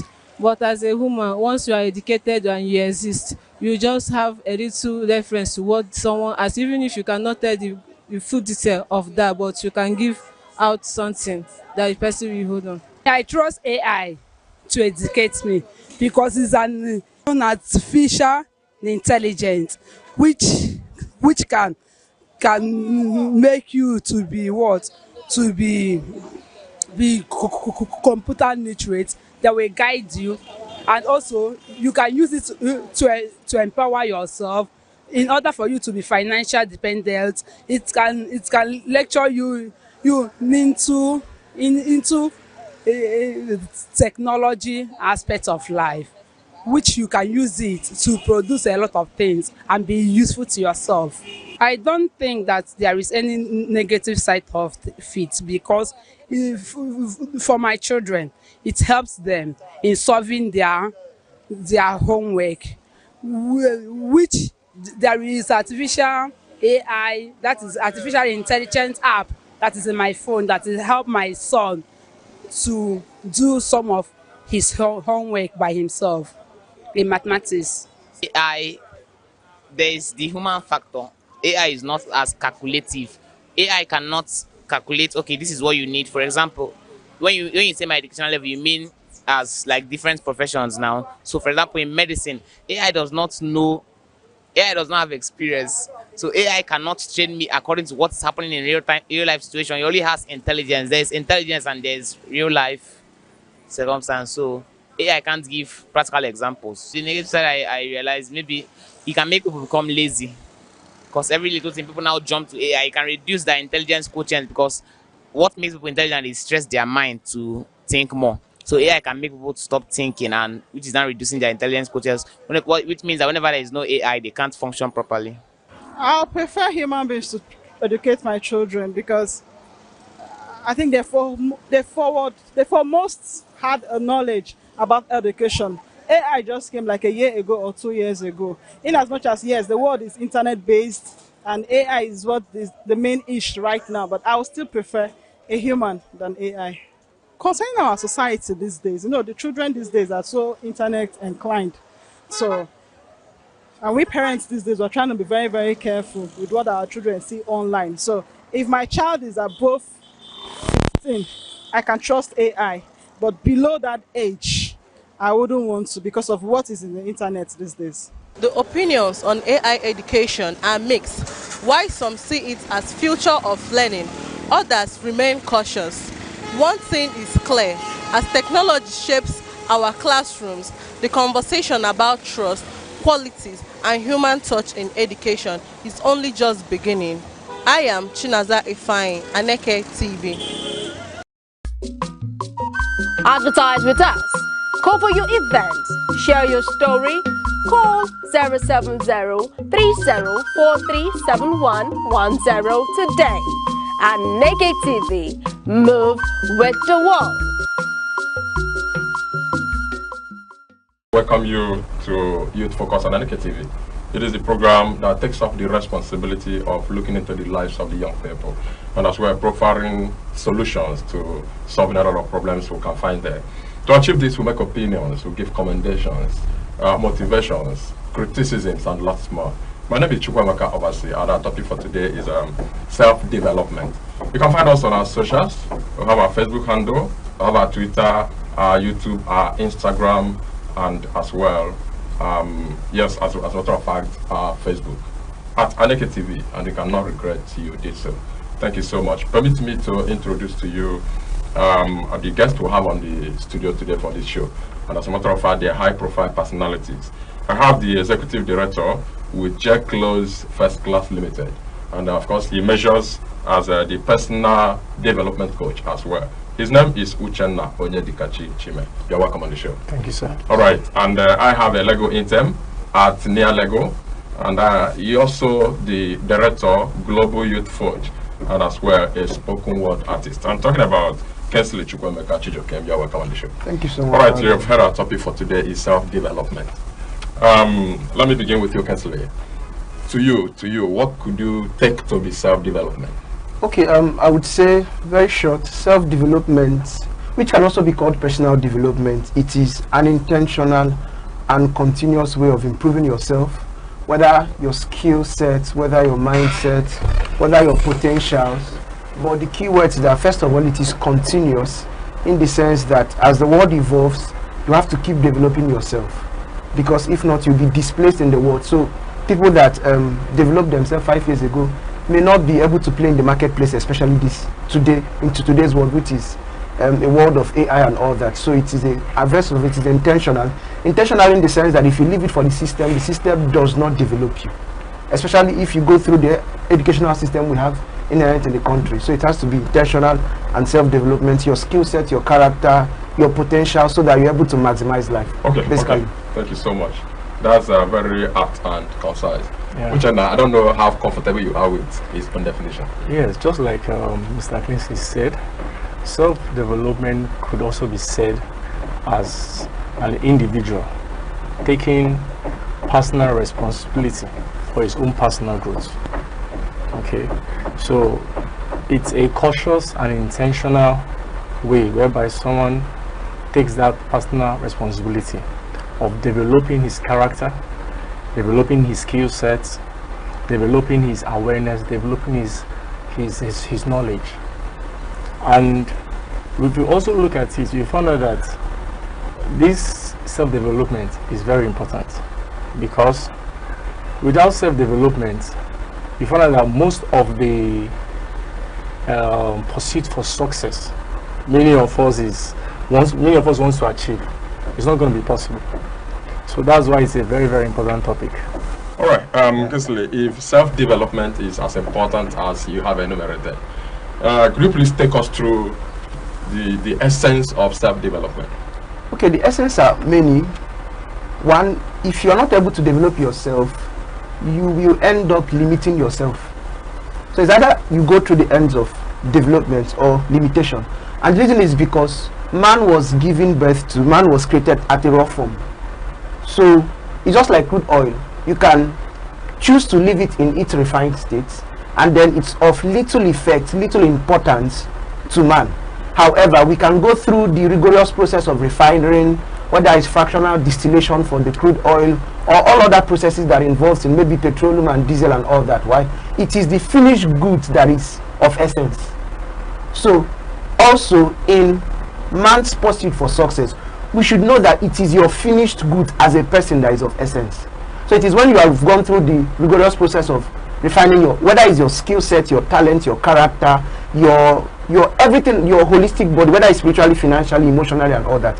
First one is that you can only be relevant in today's world to the degree of which you have developed yourself. So one is to be able to maximize potential. We do that. Secondly is to be able to make quality decisions. You can only make decisions to the extent that you know. So if you know better, you can do better. So to avoid poor decision making and all that, you have to develop yourself. Yes. Going by the essence of self-development, you said if you know better, you can do better, and as well you can decide better. Yes, you can. Of course. Let me come to the aspect of the family. Uchenna, what's the necessity of self-development, or the importance of self-development to the family of the individual? Okay, when we say the necessity of self-development, and self-development, why it is very essential is this. You see, I want to use the example of an airplane and a car. You see, a car can admire the fact that the speed of the aeroplane, you know, he can desire that speed. I want to be like the airplane. I want to move as fast as the airplane. Or I would like to also fly as the airplane. Or you see, what the car is designed is a result. But what takes the car to become that is self-development. Because you see, when we talk of self-development, we are talking about capacity building. Okay, so that is where it starts from. The ability for an individual to develop himself. So once you can develop yourself, you find out that there will be no longer need for you pursuing success. Because the truth is that many people chase success, but success is not meant to be pursued. Success is meant to be attracted. And so one of the ways for you to attract success, even as a family, is to give yourself to personal development, which is also self-development. And I want to also add this. You see, we were designed to become. And that's where self-development comes in. Man, every individual, we were designed to become. And you see, become is work. That is why I tell people, I say, see, there's a big difference between work and job. Some people say that when they have a job, that they are working. But you see, the true work here is not the job you're doing. The true work here is work. Because you see, let's use this organization as an example. The person who is the founder of this company, you find out that he's the founder. He has employees under him as he's the employer. If you check, you will see that the employees under him are under salary. What about him? You find out that it is his idea, it is his vision. It takes self-development for him to produce this kind of company. And so that's where the work is. So if most, and so that's what we should look up to. You find out that if we give ourselves, because we're talking about the essentials of self-development, one of the essence of this is that it can take care of providing jobs.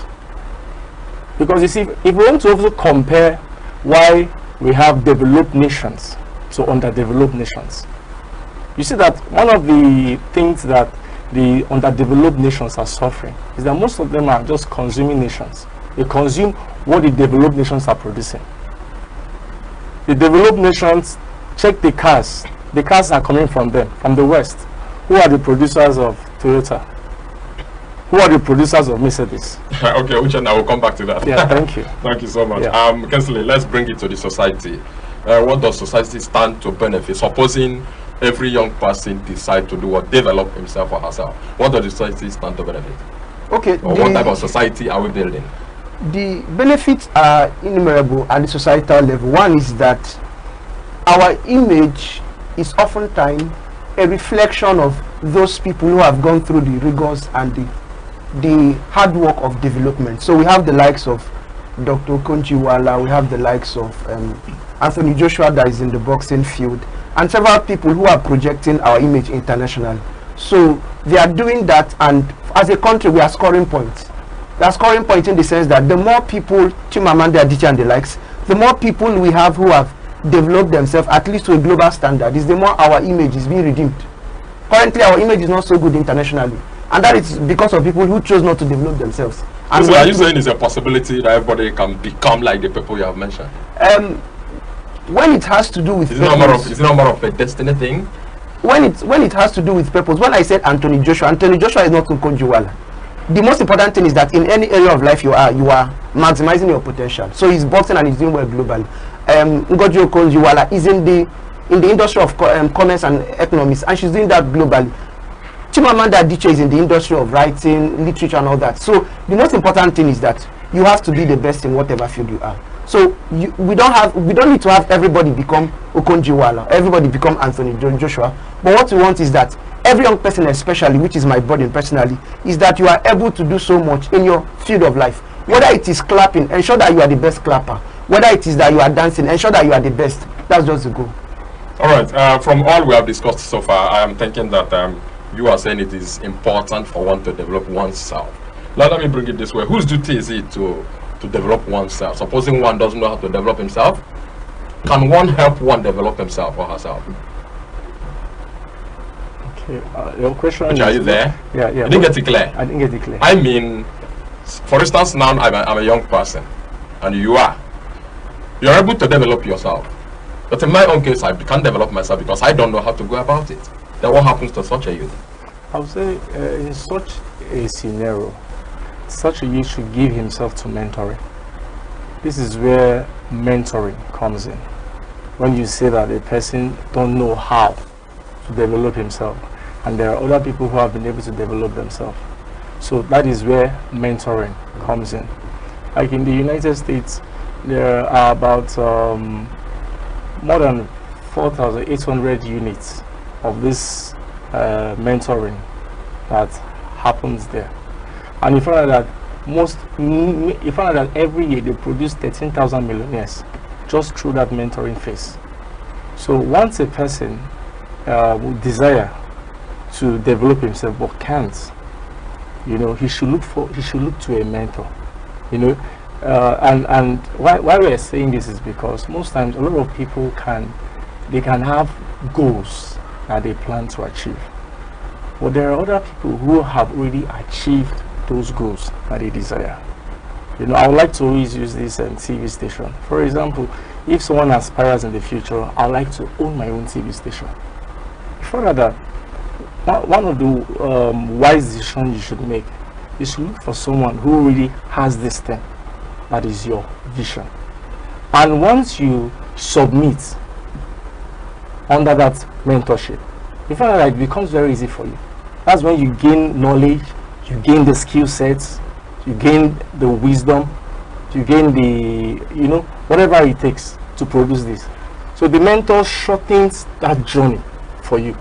If it took the mentor 10 years, because while the mentor was trying to get such a company as this, he made some mistakes, he met some hurdles, he met some challenges. Because you submitted under him, you won't have to go through those same mistakes he made.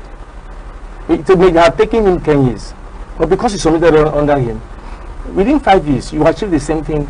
You know, so the mentorship shortens that process for you. All right, thank you so much.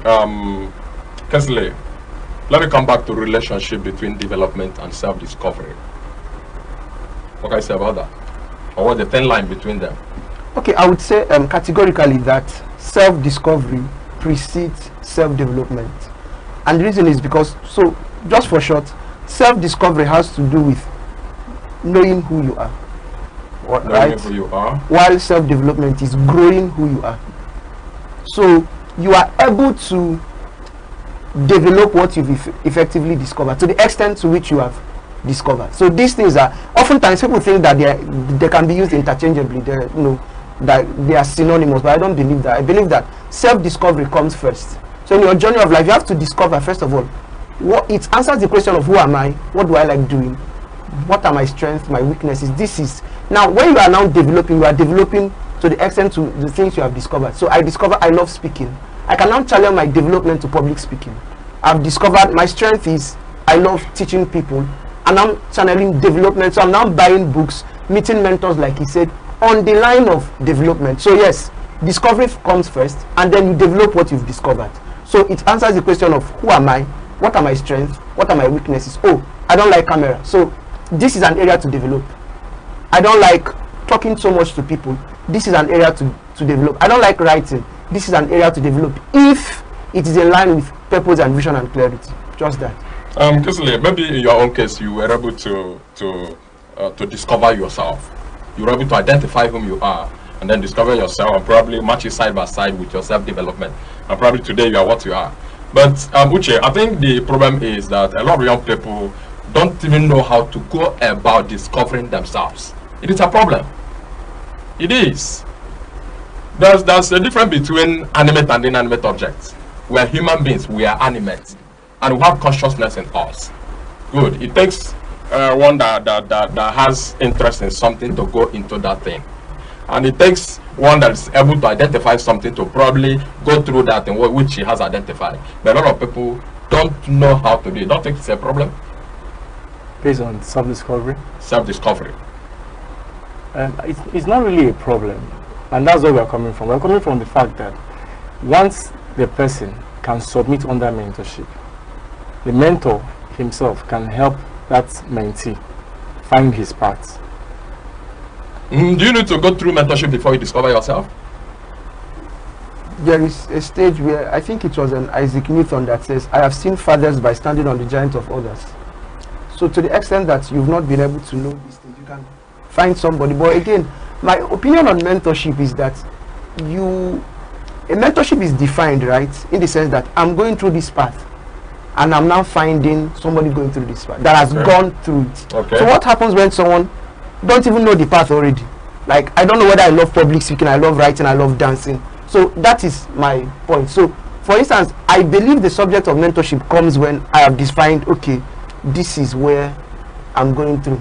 So because I know that I'm going through this path, maybe I'm going through building organizations, social groups and all that, I now find people that are successful in that area of life and then begin to allow them influence me on all that. So what happens when by this guy, we don't even know, some young people are like, it's not that they are dumb, but they are just so unaware. I think that's the word. So unaware. That's the problem. That's what I was trying to so unaware point of themselves. out. Like, they are not able to, what do I like? I think I was discussing with someone and she said that she doesn't know anything about.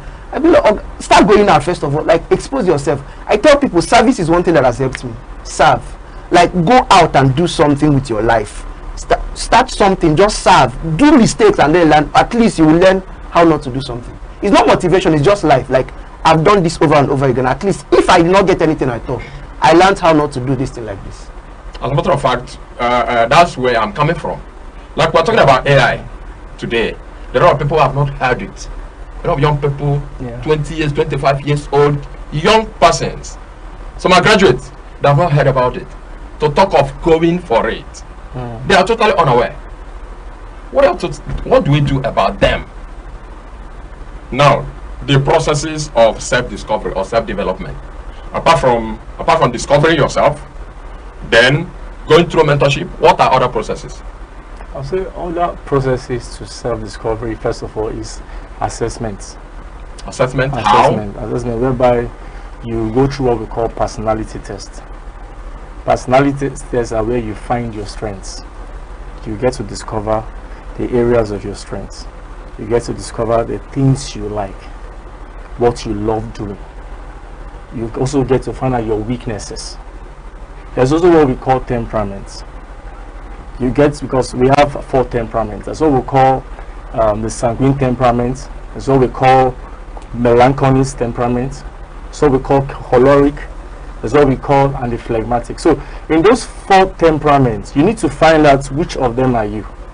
Because, for example, sanguines, naturally, they love to be out there. They are outdoor people. They love things like public speaking, you know, because they love to be out there. They love to be in parties. They love to associate. They love to mingle. So a person can discover that naturally, I'm that kind of a person.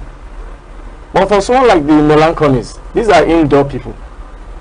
They find out that they don't like to go out there. Okay. They do fine staying on their own. So if you tell someone who is a sanguine to be indoors, the person can fall sick, because naturally it's not the person's thing. So choleric people are people who love leadership. They love to pioneer things. They love to head the project. They love to head a team, and they don't know why that energy. They carry such energy. Is inherent in it's them. inherent. Okay. They came with it, and so because these are the things that's where self-discovery it comes from. Okay. You discover that, okay, it helps you, because why this is important and why he said something. He said that self-discovery precedes self-development. Because you see, you need to take advantage of self-development. You need to have discovered yourself. Because you see, for someone like me, I noticed that before I got into school, I'm easily irritated naturally. When I see blood and all those things, it irritates me. But I have siblings who they love to. Why I'm using the word blood is maybe you know when they were small, they give you a chicken. They say go and kill the chicken. I found out that till secondary school, I found it difficult even to kill a chicken. I said, even in university, I want to dodge that responsibility. But my junior brother, you notice, it's nothing. So I realized that someone like me could not study medicine. But I love computer games. I love the computer space. I love programming. I love coding. Anything computing, things that would do with my analytical thinking. I love it. And so I challenged myself towards computing. And so my other brother channeled himself towards being a doctor. So the ability to discover yourself helps you to be able to know, okay, this is the area I will develop myself. That is why you see self-discovery is the map. It helps you know the vision. Where do you want to go to? Self-discovery. Then self-development becomes the journey. It now tells you, okay, for me to get here, I have to develop myself in this area. I have to give myself to this kind of knowledge. I have to develop my character in these areas. I have to get this kind of skills. There are things I'm not aware of that I need to become aware of. So I have to give myself to study in that line. So that is the importance of self-development and self-discovery. So that is the difference between these two. Thank you so much. Uche, Kinsley, you have also given us a very apt definition of the two aspects of the same thing, almost the same thing. You said the self-discovery is knowing whom you are, and the self-development is growing whom you are. That is wonderful. And I'm very happy we are at this particular point, which is almost the climax of this, because I know the problem is, how do I go about this? Whatever you're not aware of, it will be very difficult for you to go for it, because you are not aware of that. Now, there are young people outside there. You talked about personality tests. I want you to emphasize that again, say it emphatically, so that the young people outside there may be able to start knowing that there's something like that, and you can as well as a person begin to discover yourself, because I think that's where the problem is. Okay, so like I said about the personality test, it helps us to discover ourselves. Okay, you get to know these areas. It helps you know your strengths. It helps you also know your weaknesses. So you find out that at the end of the day, you focus in the area of your strengths as to develop yourself. Then also in the area of also getting to know yourself more, you can look out for feedbacks. You can look out for trusted friends. You can look out for families, you know, that these are people who have lived with you, friends who have associated with you, that you trust. Also your teachers, your mentors, because there are certain patterns and traits and strength they could have seen in you that you're not even aware of. Okay. So through this explanation I gave, it can also help you discover yourself. Okay. So and also I also suggest that give yourself also to meditations. Okay? Meditations. Okay, meditations. Have time to be alone. Okay. Stay in a place of solitude, because in every woman there is that inner voice that talks to us. So that is also one area also you can also find yourself, discover yourself. All right, Kinsley, I want you to come in this way. He has talked about staying alone, studying yourself, being alone. But you know, we are in the jet age, or in the age of Android phones. And a lot of young people are distracted because of the Android phone. You have a lot of things to do there. That's where the AI we're talking about is even. So how can someone, a young person who is almost addicted to the smartphone, get to drop the phone for a while and do what? Stay alone, like he has advised. First of all, I feel it's priority, right? You are able to invest time in what you call valuable. So if you think that, again, the online space, I'm of the opinion, is very good for us, right? However, there are disadvantages. Just like a blade can be used to cut and still injure you, like these are two sides of the same coin. So I would say, first of all, do you call it priority? If you prioritize developing yourself, you are able to utilize the online space even effectively. However, these things only happen, like he said, the first time is introspection. Introspection simply means you have to know that there is life outside social media. In fact, oftentimes, the life over in social media is not even the real one. People try to, position themselves as what they are and what they are not, their success. They paint a very beautiful picture. I think they are reels that are not even real. Like, this is not you. This is what people want you to see. And oftentimes we end up watching people that have made it. People that spend time in isolation. So I will tell such a person, you have to understand that you are not getting younger, one. Secondly is that growth and development takes place within a time frame. There is a time when you cannot do the things you do. There is a time whereby you cannot subject yourself to the level of growth and rigorous processes that hard work demands. So knowing fully well that I am passing away, yeah, that is why every birthday it is. How old are you, not how young are you, because you're not getting younger, right? So knowing fully well that there is time frame allotted for your destiny, actualization and maximization is one. Secondly, calling it priority. Call solitary moments priority. I'm a creative and I tell people that as a creative, for instance, you write better in solitary moments. There are times when, as a very happy person, as a very, you are in the cloud nine, you're able to write. But the best pieces I've written, whether as an artist, is actually when I'm in the solitary moment. So I will tell, first of all, embrace it, knowing fully well there is of value. Okay, let's come back. I'll bring it a little bit to the age of social media we talked about. He said it is a great advantage that we have the social space there to make use of it. But it's actually two ways. You can make use of it rightly, and you can make use of it wrongly. Now, people are addicted to that. Which are now, I want you to talk to the young people who can't do other things apart from being with their smartphones, surfing through the internet and all of that. Not that they are doing something reasonable like Kinsley mentioned. Please advise them shortly.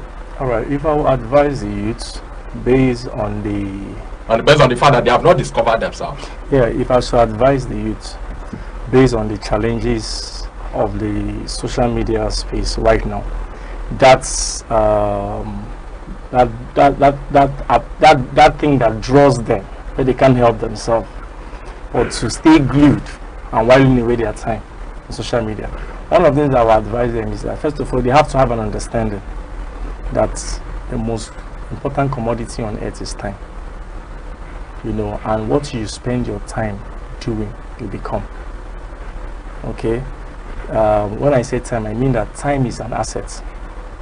Time is an asset. Just like the way people say that they want to have assets, and they say land is an asset. You must also understand one of the things that God gave every person, both the rich and the poor, was time. So what they have in their hands, which is time, is gold. So how they take time matters. They can either spend their time the way they spend money. You can either invest your time the way they invest money. You can also waste your time the way they waste money. So if they are, I want to believe there are people, these are youths, these are people who plan that in the next 2 years and the next 3 years they have a desired place or a quality of person they would love to be. One of the things for them to get there is what they do with their time. And you see, it's just like, for example, if you say you're going to Lagos right now, Lagos takes probably by road 7 hours. But you see, between now and 7 hours, whether you like it or not, 7 hours is coming to meet you. But you see, time has been given to you to start making gradual, consistent progress, to start moving towards that Lagos. So whatever vision that they have, it will take time on what they do with their time for them to get there. So if they are spending time just scrolling on social media, not having a clear-cut vision or goals that they have set that they want to be, they feel that in the next 2-3 years you will become nothing. You're going nowhere. So it's not a wishful thinking. For you to actually, a lot of people have this mindset. They just believe that they will be great. It doesn't work that way. It doesn't work that way. You must see what you want to become. Then after seeing it, then you start working towards it. That's how it works. So what I'm saying this is that my advice is simply this, that they must first of all through self-discovery and self-development. First of all, self-discovery help them to now discover who they would love to be, what they want to become, what they want to achieve, what they want to build. When they discover that, then the time that they now have is not for scrolling social media. They can now use social media as an advantage. As we speak right now, social media is a very big institution. The YouTube is there. there's nothing they want to learn right now that they cannot learn through social media. So it's like he said, you know, life is immoral, is amoral. In the hands of a doctor, to save a life. In the hands of a thief, it will kill a life. You have said it all. Thank you so much, Uche.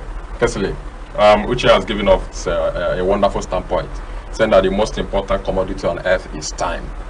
And of course, we want to relate it to the time the young persons have to develop themselves and as well discover themselves. It has to work with time, isn't it? Yeah. Thank you so much. Before we continue, let us observe just a very short break. We shall be right back.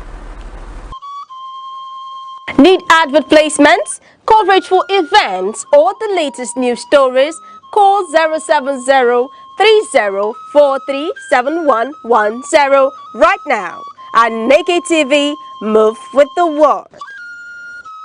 Right, back from the short break, we are very happy to know you're still there. You're still on the program Youth Focus on Aneke TV. Our topic for today is self-development. And of course, I have a wonderful guest in the studio who have gone far away in discussing this important topic. I have the executive director that's working with JGLO's First Class Limited, and he is also a personal development coach, which is Uchenna Onyedikachi Chime. And then I have a Lego intern at Near Lego. He's also the director of Global Youth Forge and a spoken word artist, which is Kesley Chukwameka Chijoken. Thank you so much. Let's continue. All right, let's bring this to this other aspect of it. I want to know the role education has to play in someone's self-development. Kesley, take it from there. Okay, now, when I teach my people education, I tell them that there is formal and then there is informal, right? The formal one is the one that is done in the Nigerian institutions like primary school, secondary school, university, tertiary institution, I mean. First of all, I will tell people is that is outdated. It's no news. Like, we are not talking about it, whether it is outdated. So, if you would go far in life, you have to see beyond that. You have to develop yourself beyond that. So, the role education has to play is that the government has to come in to refurbish that system that is fast collapsing without trying to euphemize what it is actually collapsing. I mean, you study courses in the Nigerian education that there is no place for you to work. I mean, lecturers tell you that don't worry, there is work everywhere. And he's just a lecturer, right? Now, lecturing is very good, but in a system whereby you are studying a course, you know that you are not going to use it to do anything. From day one, you know that this course has no relevance in the marketplace. Supposing you don't know, because it happened to a lot it's of people. Not, there are very few persons that don't know. It is very few. It is, once you are in a course, you know that. Which you can recall how it was when you were in year one. Probably a lot of people, believe me, a lot of people were giving courses they never heard of until when they come to the university. They secured admission, they saw their name on the list of so and so course. They never knew such courses exist. They never knew, and they will have no option than to do what? To go read that course. So a lot of them are not aware. To me. So what happens? So in regards to that, this is where self-development comes in. You see, when we talk of self-development, there is a mindset the average person has to know. And we have two kinds of mindsets. We have the fixed mindset. We have the growth mindset. And unfortunately, most people have that fixed mindset. Fixed mindset says that this is who I am. You know, this is what I can do. This is what I know. And this is where I will stay. But the growth mindset says that, yes, this is who I am now. This is what I can do now. This is what I'm capable of now. But I know if I should go through a particular process, I could become a better person. So the fixed mindset limits a person. It doesn't let you know that you can. There is room for improvement. So such a person who came to see that at the end of the day, this was not the course I would have wanted to read, but because of how the economy, the Nigerian system is, if you don't take this option right now, You will wait for another three years at home, and you don't want to experience that, and you're now forced to do that, to study this course. And when you come in, you see 200, 300, 400 other students in that same course, in the same department. Yeah. So that's where self-development comes in. You see, when we talk of self-development, we're talking of self-education. Like Mr. Casey was saying, you see, there's what we call formal education, and there's what we call self-education. The formal education is our academic system, but the self-education, and look at the formal education. After you go through that formal education, you just ends up making you earn a living. But when you go through self-education, that's where you make a fortune. You become wealthy. Because why? The self-education helps you to get the right mindset. You see, many of us in school, because of the school's curriculum, we are forced to, because we're in school, to study. When they're out of school, they stop studying. Not understanding that study is a lifelong thing. When you stop studying, you start dying. So the raw material for a man to produce is knowledge. And that's why we're discussing this. We're discussing this because this is the importance of self-development. Once we're able to get the right mindset, our approach towards everything will change. Whether the educational system, whether even in this the career world, it changes. You find out that whenever you get to a point where it seems like there's an obstacle, you don't let that obstacle hinder you. You take self-development, go on research, go on study. The solution is out there. You go find it, and you end up coming to solve your problem. All right, thank you so much, Uche. Kensley, let us come back to the drawing board. Our target is to understand if there are roles education has to play in self-discovery. So, if I go by formal education, I would say yes. When we add, for instance, while we were in school, we are taught an entrepreneurship course, just called entrepreneurship, something. But again, Nigeria happened to the course in the sense that there was nothing entrepreneurial about it, right? We are just given a textbook, but education can come in the sense that we build a system whereby people can learn both formal and informal education. Attach courses that are self-applicable. There are parts of our educational system that are good, but they were good in the 90s, not now. I mean, there are topics and subjects and courses that has no relevance now. So it will first of all come in by the government repackaging it, in the sense that they are adding aspect of development, life skill. For instance, public speaking should be taught in schools. Negotiation skills, ability to negotiate your way into life, enter a room and speak your mind and sell yourself in the most appropriate way. This should be part of the educational system of the 21st century, because people don't really pay you for what you think you know. It is how you can present yourself, how much you can articulate words to sell yourself in public. That is what matters. So in the sense that we are able to repackage the educational system to meet the needs of the 21st century young persons, that involves a lifelong education, a lifelong process of learning. Not just learning. You are not paid for what you know, you are paid for what you know that is valuable. So for instance, AI is what is trending now. So you are not just paid for knowing how to use a typewriter. That is knowledge, but that's not knowledge applicable in today's world. You are paid for knowing what matters now. So what do you know about coding? What do you know about programming? What do you know about writing? What do you know about other aspects of life that are prevalent now? That is value. So understanding that our value chain has changed. It has shifted from what it was to what it is now, which is a value chain that is centered on digitalization. So when we are able to factor this into our educational planning, but if we are not at the moment, young people can go beyond. I know people that studied computer engineering that told me that they were taught stuff like Java or whatever at 4th year. Well, this is something you can learn on YouTube even at as quick as possible. I mean 18 years. Whether you are still in first year or not, you can learn these things in YouTube, learn these things on other social media platforms.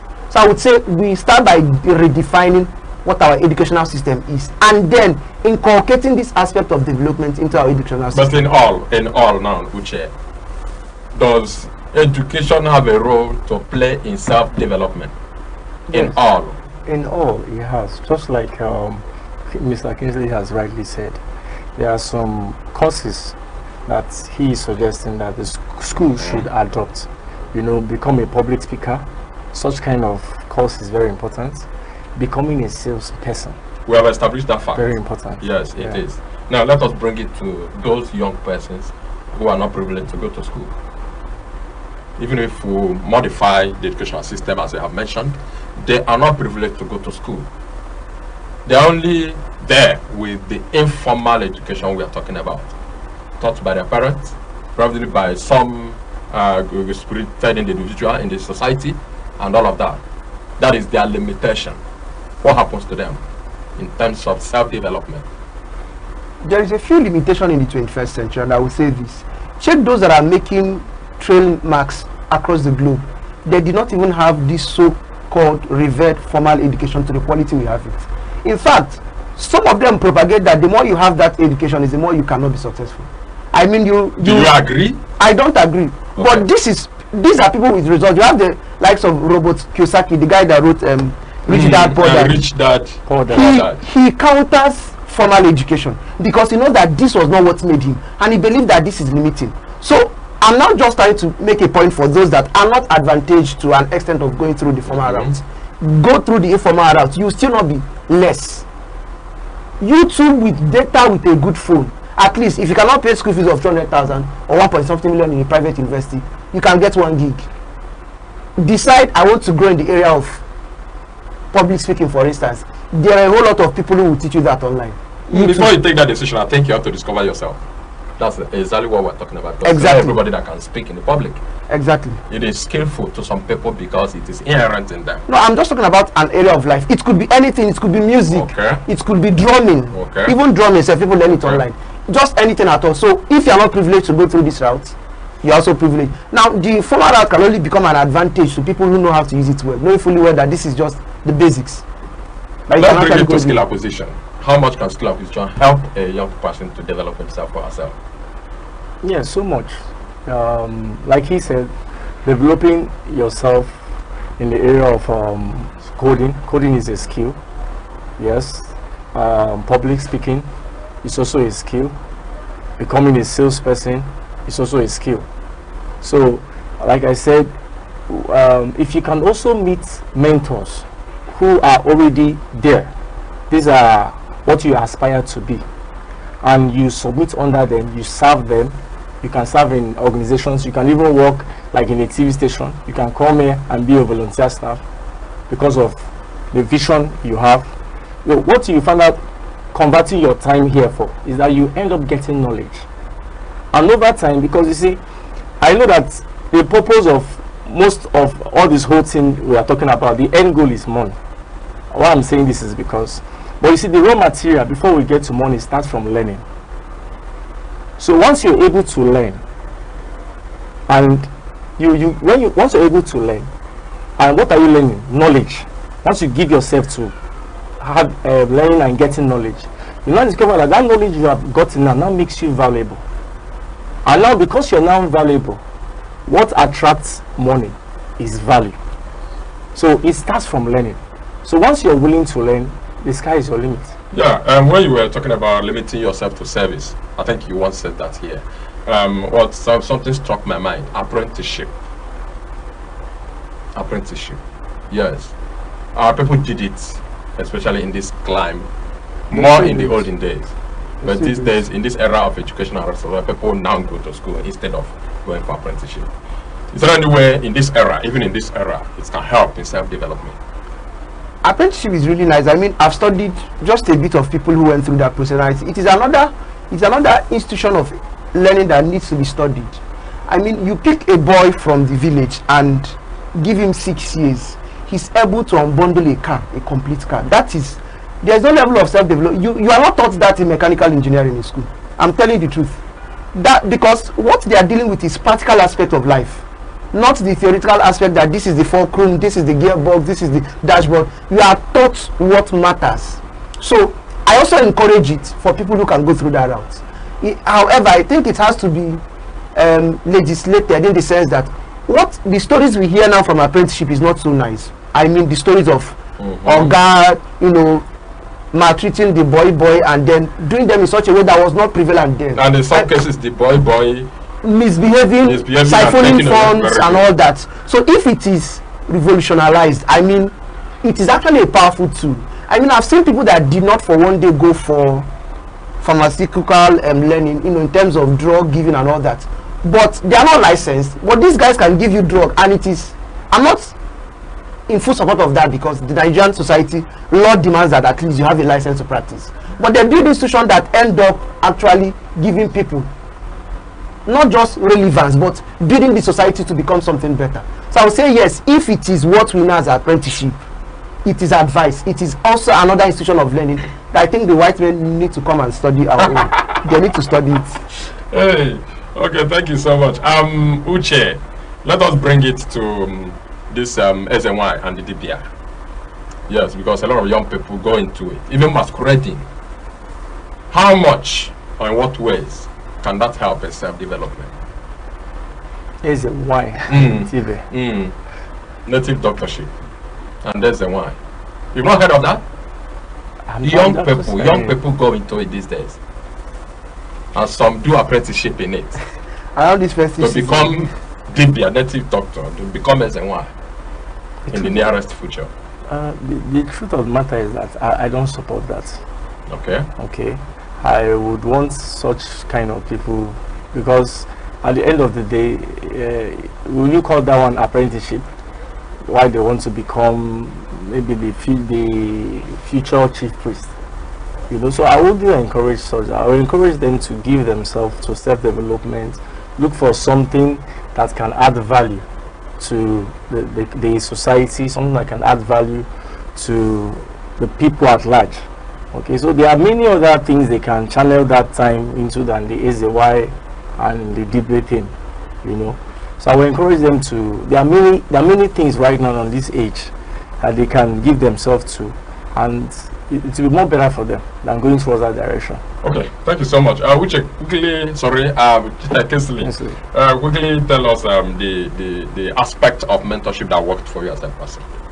Okay, growing up, I knew I had a lot in me, right? So, but I started looking out for people. I started reading books, because first of all, I couldn't get personal access to these guys, so I started reading their books, their materials.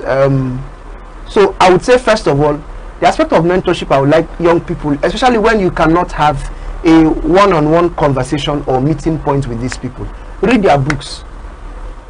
You may not be able to meet Donald Trump, but you can read his books and understand how he thinks. If you want to be a president like him, like we have him performing Science and Wonders currently, right? No matter the field or the person you want to mentor you, first of all, start by consuming these our materials. I mean, I've met people in very public places, and then I'm like, oh, so I read this book I learned so much, and then on that platform we are connecting, not just as a random person, but someone who has followed you from behind over time. So I'll say, read their books, watch their videos, whatever they are doing, follow through, and then adopt their way of thinking, so that when you meet them physically, if you happen to, there are people, it's just that our young people are so much interested in me meeting them, and if you meet them, you're like, sir, can you mentor me? This is not how life works. I mean, I can't be moving around looking for people to mentor. There should be a nexus, a connecting point between both of us. So I'll say, first of all, start by consuming their materials. All right, thank you so much. I think we are at the conclusive stage. Uche, I want you to do a shout out to those young people who were able to discover themselves at the right time, and they're doing well right away. Yeah, I just want to tell them that they should keep it up, and also to encourage them is that they should know that self-development is not a sprint, it's a marathon.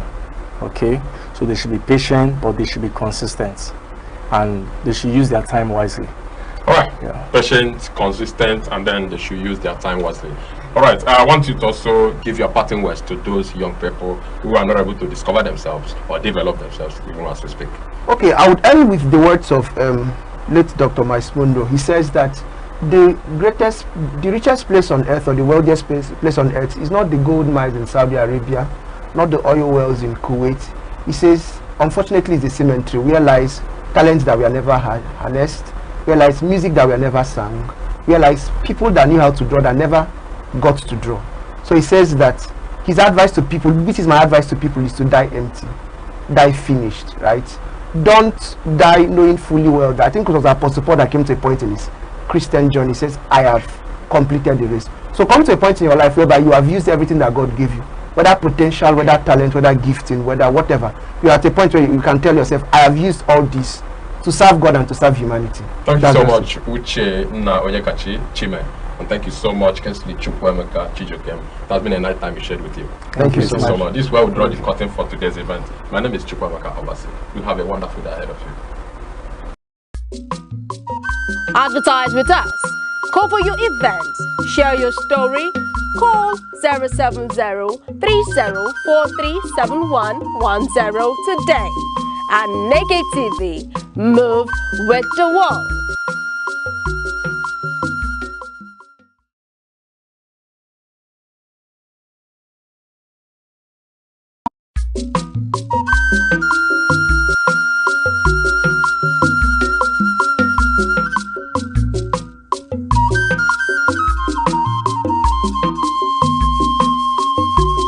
Aneke television. How agribo di egwu nkwazo na ahia mgbochi ogwugwu kakwa ogwugwu ema. How mbo wa bia na ihe ebube eme. Mgbagbu wa gbatawa na ihe ebube emewa. Aneke television na-emelu ogbenye emela amadi ihe. Ị na-agba nkwụ, ị na-eme nkepụta nwa, ị na-akwa ozu, ị na-agba